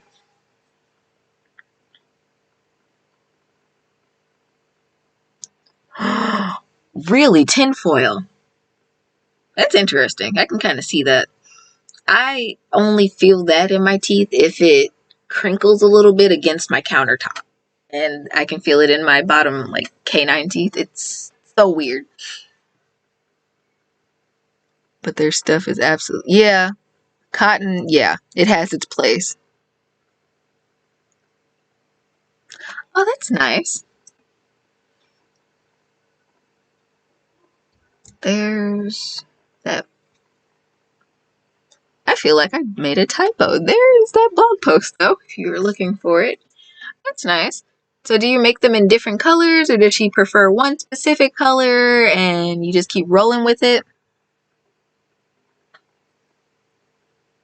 Yeah, that's about the best way, because it's not a painful feeling. It's just weird, like you say. So yeah, no, I get it. Cotton yarn, and I have to say, maybe cotton yarn on a resin hook isn't the best, in my opinion. I always use metal with the cotton yarn, but also that chenille yarn, I can't stand it. I like the texture of it. I like how fluffy it is. But if it's gonna squeak against some plastic on a crochet hook, I can't do it. But I have found over the years, like I've been using these furls hooks for a minute. I bought my first one 5 years ago, and I really like how they feel with most yarns. But I have to say, when I'm working with the cotton yarn, I'm most definitely using the metal hook for that. Sound and feeling of the different colors and ones. Oh, that is cool. That is cool. I like the idea of coordinating. You know, I feel like you felt the squeak when you responded to that. So yeah. And I finally found a chenille yarn that I think will work in that central knitting machine. Finally. But I haven't gotten around to it. I will get around to it after the break, and like I said, after I get around to scheduling things. But it's not super chunky like that. I think that was actually fleece or velvet yarn, but it's not as chunky as that, so I think it'll work pretty good. Ooh, where do you like to pick out your buttons? Thank you. I am going to again stop cranking that yarn if it starts acting like that cotton yarn. Oh my gosh, I can't wait till that video goes up. But yeah, where do you like to pick out your buttons? Michaels. Do they have a good selection of them? I think everyone is different. Mine does not have a good selection of buttons. I was like, which kinds do you like to get? Like, are they the wooden ones? Or are they the enamel ones? I like the coconut ones. I got into those. I don't have any of them over here, but I got into those like last year when I was finishing up my Breath of Autumn pocket shawl. There we go. And I'd been planning on using those coconut core buttons for years, and I finally used them, and they are so nice. But I got those from Walmart.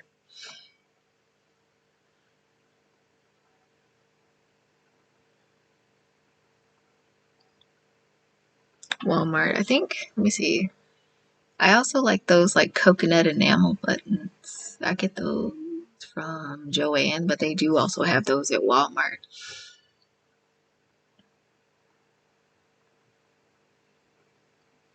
Oh yeah, I know which pack you're talking about. I got one of those packs also. It was like a green, shades of greens and browns. I was gonna crochet or knit my little brother a sweater last year for his birthday, but I switched it up.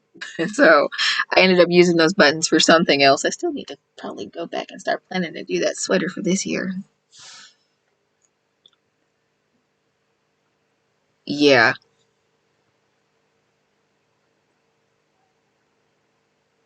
Yeah, I just think it's so sad that the craft sections are just collectively dwindling. I mean, especially Walmart, because like if there was anywhere I was gonna go to get inexpensive yarn, it would be Walmart. But like now, I'd rather go to make the trip, drive or ride the extra time to go to Joann's, Michael's, or Hobby Lobby and like have better selection. But even those craft sections are just shrinking. Like there was this big Joann's that's far. It's far. It's south of me, and we would go there specifically just for the selection. They once upon a time they had like 7 aisles of yarn, and it was wonderful. Now we never had the yarn wall, but I liked going there because it was like being in a yarn wonderland. But then, what was that, over the pandemic, I think, or something in there? It was like 2021. Me and my grandma got a lift and went out there, and got out there, and they only had 3 rows of yarn, and I was like, why? It was not worth the trip. They are getting smaller. Oh, really? Half an aisle? Ew.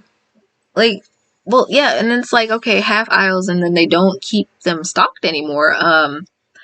I put up a I put up a reel on Instagram. I'm gonna end up putting it on my YouTube channel later. But I went to Joann yesterday because my grandma needed something from the yarn aisle. So I was over there, and it's like, y'all can't keep the shelves fully stocked, even if y'all are dwindling. Like, what's going on? That is crazy. Half an aisle. Oh, or half and.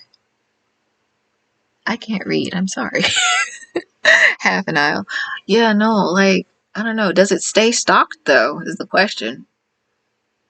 Because I've also noticed, too, like, the Michaels, they're not really coming out. The Michaels or the Joanns aren't really coming out with new yarn. And then when I was at the Joann yesterday, I was looking at the bins or whatever. All the big twist value yarn was cleared out pretty much. Sort of. Yeah, see, that's disappointing. And then if you go to Walmart, it looks like a tornado and a raccoon went through the whole aisle. So it's like, okay, it's not worth going to even look over there now.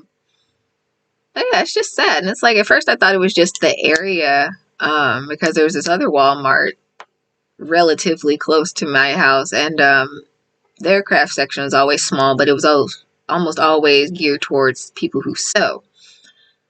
Not so much crocheters, which was fine. But like, even the one that I go to regularly doesn't have that big of a craft section. And then I'm scared to go further out to a Walmart to see their craft section. I suppose if I end up by one by chance, I'll check it out, but I don't have high hopes. You're not wrong. You're not wrong. Probably like a raccoon with a beer or something. It's just like, let me go through all the yarn. But yeah. No, I just look forward to, like, yeah, that too. It's like, now, and it's, what's funny is when that yarn, when all the like unraveled sticky yarn is at the top. So like, a kid did not get to it, right? It's like, okay, what are we doing here while we're stocking things? Like, are you just kind of yoinking it up there?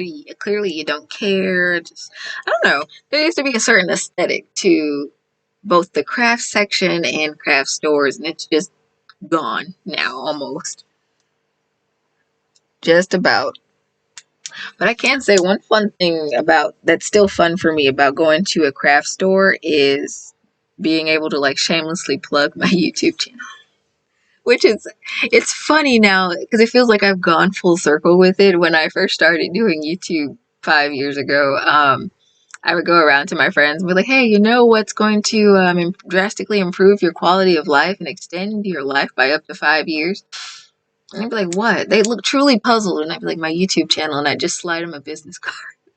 But now I'm kind of doing that in the less cringy way. So it's still win. Got a discount. Huh, really? I'm going to try that next time I go to Michael's. Maybe I can convince my grandma to drive me. I need to get my driver's license, guys. Oh my gosh, I don't know what it is. Like, I'm not afraid to drive, but it's like one thing or another just gets in the way, and I just haven't gotten my license yet. But maybe I can drag grandma to the craft store and see if I can find discount yarn there at some point. I don't really need yarn at the moment. Like I said, I ran out of the sea glass cotton yarn. But the chances are, if I go to this Michael's, they probably won't have that color of cotton yarn, and then I'll just be stuck standing there staring at the shelf because I feel like an idiot for going out there. I don't know, but I'll find it eventually. Is it because you can't, or like you just don't? It's like I have the skill, but I just don't have the license. Okay, yeah, okay. That is totally understandable. I used to be type 2. What was that? When I was 14. Now, my grandfather was type 1. But, anyway, I lost a bunch of weight. And, whether it looks like it or not, I dropped a bunch of weight and it, like, paved out a little bit. But yeah, that's definitely something. Because it's like, blood sugar's weird. If it spikes, you're screwed. If it drops, you're screwed. And it's just frustrating. But yeah. Well, yeah, that's not a good combination. I'd be more terrified of passing out behind that wheel. Oh man, I am so sorry to hear that. So like, yeah, if they misdiagnose you, then you're just like going along, like tra la la la, I can control it with my diet, and then it's like surprise, you know you can't. Whew. Well, congrats on the weight loss, because that's tough. I also did because I was let me see, I was 14. I was like an inch shorter, and I was pushing 300, and then I dropped a bunch of weight, and I've been able to kind of keep my weight around 2 to 200 now, so it's kind of.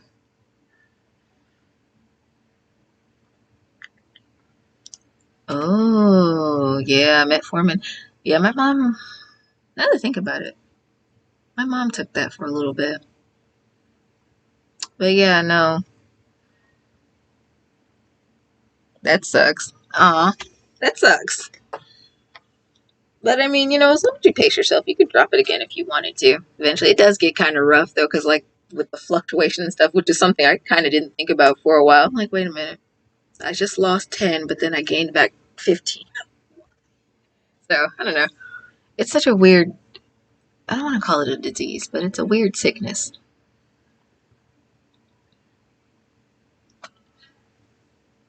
Yeah, well, yeah. So I've heard, but my mom used to tell me that she took metformin, but it damaged her kidneys, and she ended up on dialysis eventually. So I don't know. I've always kind of looked at it sideways. This for some people it works. Yeah, see, I'm trying to get back down to 180, so I feel like that's my ideal kind of weight. Like I don't want to be so light to where like if I fall I break something, but I also don't want to be like super heavy, which I guess I'm not super heavy now, but it's like I guess it's just a conscious thing. This is true. This is very true. And I used to say that all the time, especially like when I would get picked on and stuff. I'm like, well, they can't lift me, so I'm good. Yeah, no. I don't know. I think my weight used to bother me more when I was like a kid, but I also wasn't diabetic when I was a kid under the age of 14. But like as I got older, I'm just like, I don't really care. You don't really care either. You're just mean, so just gotta let them do their thing and let it roll off. Yes, exactly. And then it's like, after you kidnap me, you're gonna have to feed me. So like, do you really want to take on that risk? I don't think so. Don't really think so.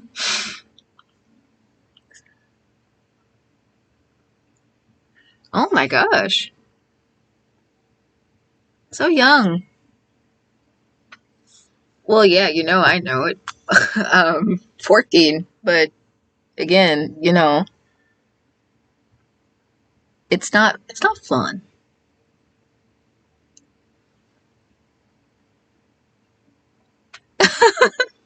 That is also an added downside.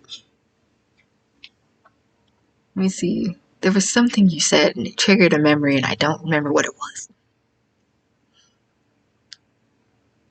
This is fun. I feel like I need to do live streams if for nothing else to just stay quick on my toes.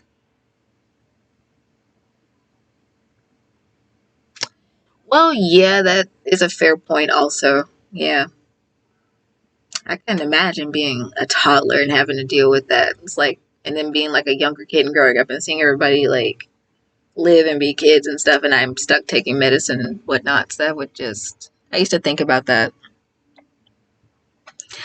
I am glad. This is fun. This is more fun. My nerves were like up to here before I got on camera, and I've just kind of mellowed out now. So it's really cool. It's like having a conversation with people. Just what I want to do more. So I'm gonna do this hopefully more. Maybe hold me to it. I don't know. Because like I said, the last live stream I did was for my third YouTube anniversary. So I'm going to say 20. I want to say 21. I really do. I'd have to go back and look, but it's been a hot minute. It's been too long. Yeah. But I have to wonder if it's like a lingering thought. I don't know. I overthink. So, like, I would have to wonder if that's just like a background thing in their minds sometimes with certain stuff. I don't know. But none of the sad stuff today. Yeah, sure. I don't mind doing it anytime. Like I said, depending on how well the rest of this year goes with the business and all that, I definitely can see just going full in on this thing. So here's to hoping. Because it's kind of weird too. I was talking to my grandmother a couple days back, and I was like, it's been 5 years, and it's weird. I started this when I was 20. I'm 25. I'll be 26 this year, and it's been like working a full-time job. A very rewarding full-time job, which I guess also makes sense because I wanted to teach. But like, just trying to balance it out with what's actually gonna help me continue to sustain the channel and what I like. Do I want to put it? Because I want to do the channel, but like I have to make it like make sense and make it work so in a way that I can continue to focus on being creative and putting effort and energy into the channel as opposed to like being stressed out working 2 or 3 jobs or something and trying to do the channel, because I'm not going back to that. It is a job. It really is. And it's funny, for a while there, I wouldn't even call this, I would call it a gig, or I would just call it my channel or this side thing that I would do. And I found it really, really hard up until recently to actually call it a business or actually call it my job.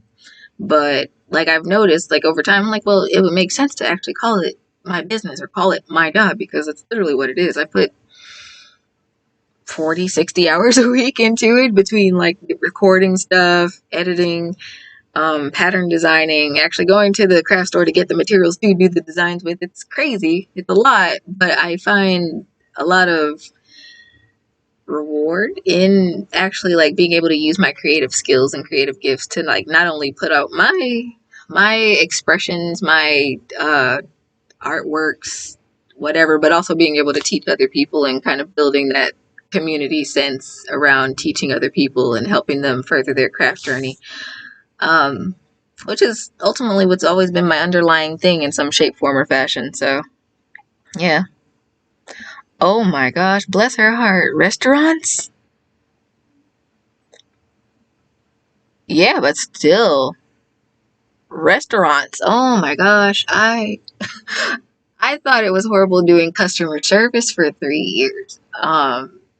More power to restaurant owners. They do the work.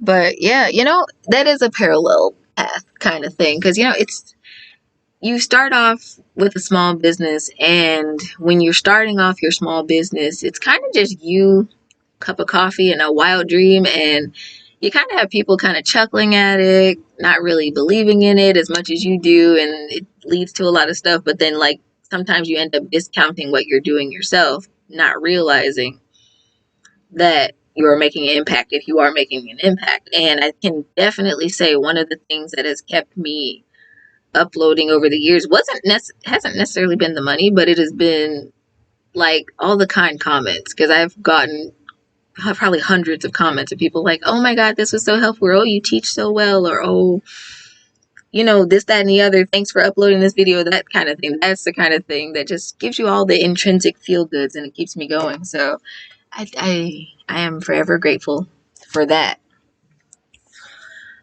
Oh my, she was doing all of that by herself? Well, I imagine not by herself, but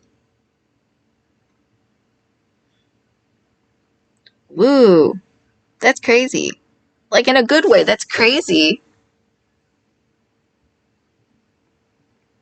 But I understand. I'm sorry, I blanked out for a minute there. I understand. Because yeah, a lot of times you do end up being the one-man show or one-woman show behind everything. I get that. Okay. Okay. That's good. She delegated, but that's still a lot. Yeah. Yeah. I think as a business owner too, like especially with something that's a passion project or that's close to your heart, you find it kind of hard to completely delegate and like trust everybody to do things and spread out the work. So I get it. It's like it's kind of like those cartoons where they had the like little band instruments that was like the drum, the trumpet, and it was like something like bagpipes or whatever, and it was like literally the one man band. I think we're in the little comic strips. That's basically what it is to run a business. Well, thank you. I am glad you and so many other people think so. I don't. Okay, so I don't know how to say that without it sounding bad, so I'm just going to say it. I don't doubt my teaching skill, but I do doubt sometimes how effectively I can reach other people and how effectively I can get my message across. Because, like, I can be fairly eloquent, but like sometimes when I'm in the moment and I'm trying to teach things, sometimes all things don't come out properly, or I don't know. Maybe I just seem like something of a goofball. I don't know. But I realized that teaching was one of my gifts and I'm able to apply it to different media. So, like when I was teaching algebra, when I was doing, what was the observations, I actually ended up half teaching. That lady scammed me. I was kind of doing student teaching. But anyway, when I was kind of helping in the classrooms and stuff and assisting and just like between the high schoolers and the little kids, it was something that I realized that I was good at. And I just, again, I'm glad to be able to use that for good and create this space where other people can learn from me and craft from me and just hopefully find something really therapeutic that helps them craft, because that was a big thing for me with art, the arts in general. I grew up, like I said, didn't really have a stable childhood. So like I grew up and just needed a way to articulate myself because I oftentimes just wasn't allowed to. So I would use artwork. I would use my creative abilities to kind of do that. And so to be able to tie those two aspects together, especially now, has been such an important thing to me. And I'm glad that I get to support fellow crafters. And I'm sorry that, sometimes my comment section goes a little ignored because I am the only person responding, but I'd rather add that personal touch of responding back myself, even if it takes a couple days. But that's just my thing. Through the single crochet border. Oh my gosh, that video, I get comments from that video still to this day. And I find it so interesting. But that is true. There are some people that are not good at teaching, and bless their hearts, they try. I think I've run across quite a few people like that. It's just not nice to be mean to people when they can't teach. Like, it's nice to realize if whether or not you have that gift for teaching, and some people don't, but some people can't teach and they just keep rolling with it. And I think a lot of people that are like that, they do that because it's therapy for them. So it's just like, don't be mean to people. See, I try. Okay, I try to respond to those comments and like be as helpful as I can, because I don't remember specifically you commenting on that video. I don't. It had to have been a couple years ago or something.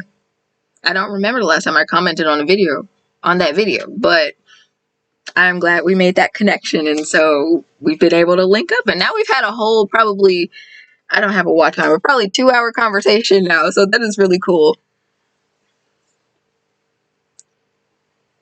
And it's also nice too to just like find a bunch of people that have a common hobby. Because I can tell you right now, none of my IRL people that I know really do this. I think I've inspired maybe 2 or 3 to start crocheting, but none of them are just like full on obsessed with it like I am. Like, this has taken over almost my whole basement. A year ago. Yeah, see, I don't remember, but again, see, about a year ago.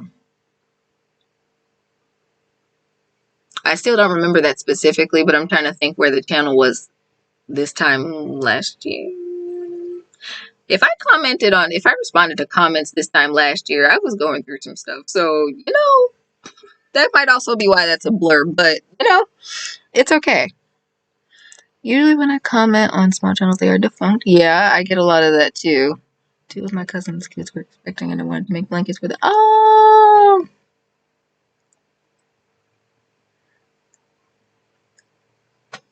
Okay. Well, I'm glad that helped. I'm so glad that helped out. Yeah, I think I get between that granny square video and the one where I show how to crochet 2 rows at one time, those two have like, I've gotten like some of the most emotional dramatic responses to that one. I thought that was really cool. I'm glad. Because yeah, at first, when I first kind of started doing these tutorials and stuff, it was kind of like just uploading and I would get views on it. In retrospect, I guess I was getting more views than most starter people. But anyway, I wouldn't get a lot of comments, so I just really make it my deal to try to respond to all the comments that I can. Oh my gosh. 2 weeks of each other? Well, they were all busy. I think making baby blankets is so fun and darling. So like whenever I find somebody that I feel like will appreciate it first and foremost, but like when I'm like close to somebody that's gonna have a baby, I do my best to like make them something because they're so darling. 7. Oh my god, that is a lot of kids. That her household is never boring. I can say that much. Oh my gosh, 7. I can think of some of my cousins that have like 6, 5, somewhere in there. Now, my mom was like one of 10 on her dad's side, I think. So yeah, it's mostly that other side of the family because like apart from like my great grandma, I know she had like there were like 8 of them, but immediate family, not at all. Let me see, 5-sided granny square for the babies. I remember that pattern. Have you ever done the star blankets? Ooh, 7 kids at one time. Yeah, I can't really say much because I wanted to go teach kindergartners, but I can understand. Yeah. The reason I don't have kids now, I used to, I basically like raised my younger brother. He's 17. He's going to be 17 this year. It's crazy. But I'm like, this has been great. I'm not an adult. Don't want. So like now I just have no kids. That star blanket used to be, just kind of, it used to come in clutch for me, so I would make it every time somebody was having a kid. Yeah, no, it's super easy. It's worked in the round. I haven't made one since 2017 though, but I do remember it being fairly easy where I could kind of commit it to memory. You should try it out. I think the Crochet crowd did that tutorial. It's an old one, but like I said, it's like back in 2017, something like that. So yeah, but no, it's really easy. You can put like poms or tassels on it. One time I made one that was different shades of green with Karen Simply Soft. I love the texture of it. And I made little shamrocks and put them on the points. And I forget who I gave it to or if I sold it. I don't remember. Yeah, definitely recommend it. It's fairly easy. You'll start making a bunch of them and then you'll get addicted to it. And I think that's actually kind of, not exactly, but I think the triangle parts of it kind of got me into doing shawls, and I ended up making a shawl pattern in 2017. Yeah, I've only made the little ones. I think I've seen like plushy ones, and I've always wanted to kind of experiment with that. But like some part of me is like, I can design one myself. It's kind of like when you see the sweater at the store that you can make yourself. But every now and again I break down and like start making other patterns. So I'm like, I don't have the brain power to design that right now. I like to design garments mostly, so that's what I stick to. Okay, yeah, me too. Why is this going off? I have no idea.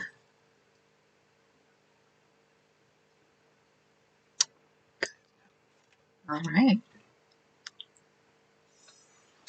Yeah, and I was trying to think ahead to say like to those like holidays around the beginning of the year, because usually those holidays I end up ignoring mostly because I'm busy. But I was trying to think of things that I can make that kind of go along with those seasons. But thankfully, I thought of stuff to make for Valentine's Day for next year, so I probably won't be releasing that stuff till January. But I think maybe with some of the newer things that I end up throwing or building up over the next few months, we'll probably end up in a firing for that, because I also got also made I got gold, so I can like line some of my stuff with gold.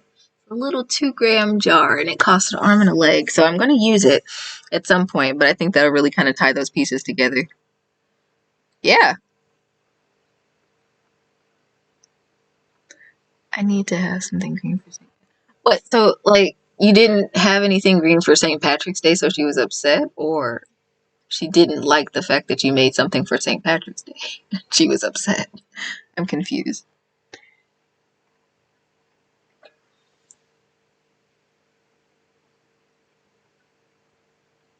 I remember being a kid in grade school.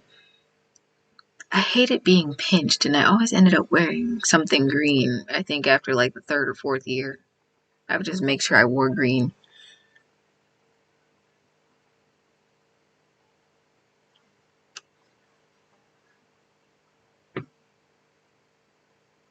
Oh my god. Well, you could make the shamrock, and you could like do chains and make it into a necklace, and just when she comes around, just be like, "No, grandma." So that's one idea.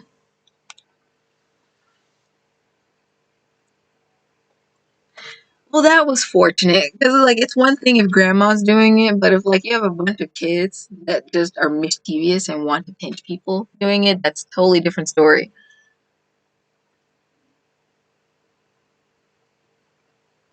That's cool. Yeah, I guess I kind of grew up not really celebrating a lot of the holidays too. My mom wasn't too much into them, so you know,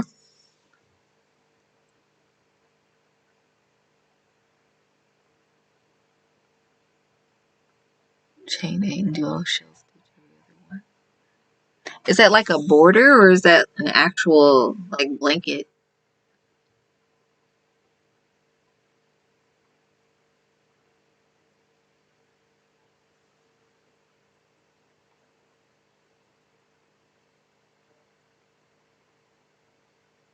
Okay. Oh, I think I kind of know what you're talking about. Yeah, because like some people kind of do those crochet flower things. I think I know what you're talking about.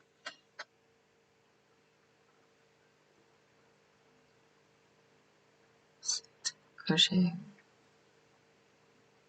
That sounds familiar. A little bit. Okay. That might be fun to try sometime. I think if I did go about that, I would probably still try to go back and find that Karen Simply sauce that I worked with, because it was very shiny and it worked well with the stitches. So, huh, might be something to look forward to.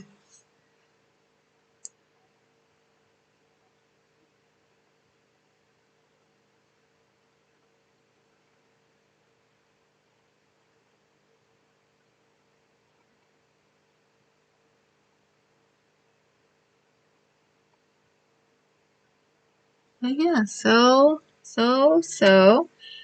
I think I think that's all I've got for the day. I know there's a couple of projects I want to kind of hash out so they can start uploading for, well, at least for tomorrow. We'll see what happens beyond tomorrow.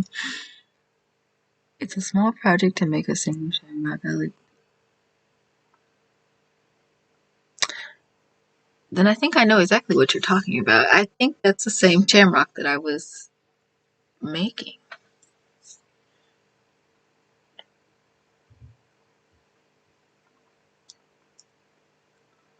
Yeah, like that sounds like a very familiar pattern. I feel like I've done that shamrock before. It's probably the one that I was making back then as like little attachments. It was hilarious trying to show a classroom of college students how to make that at 8 in the morning. It's just crickets. But yeah, so I'm gonna hop on off of here. It has been great. Thank you so much for tuning in and hanging out with me. Like I said, I do want to do this live stream thing again. um, yeah, it went over as smooth as you would expect it to. It was funny because it was dead silent, and they were just like, "Oh," at the dead end. Like everybody is. I got an A because they didn't know what I was talking about. But you have a good rest of your day too, and I will see you guys after my break, my much needed break. And until next time, happy making.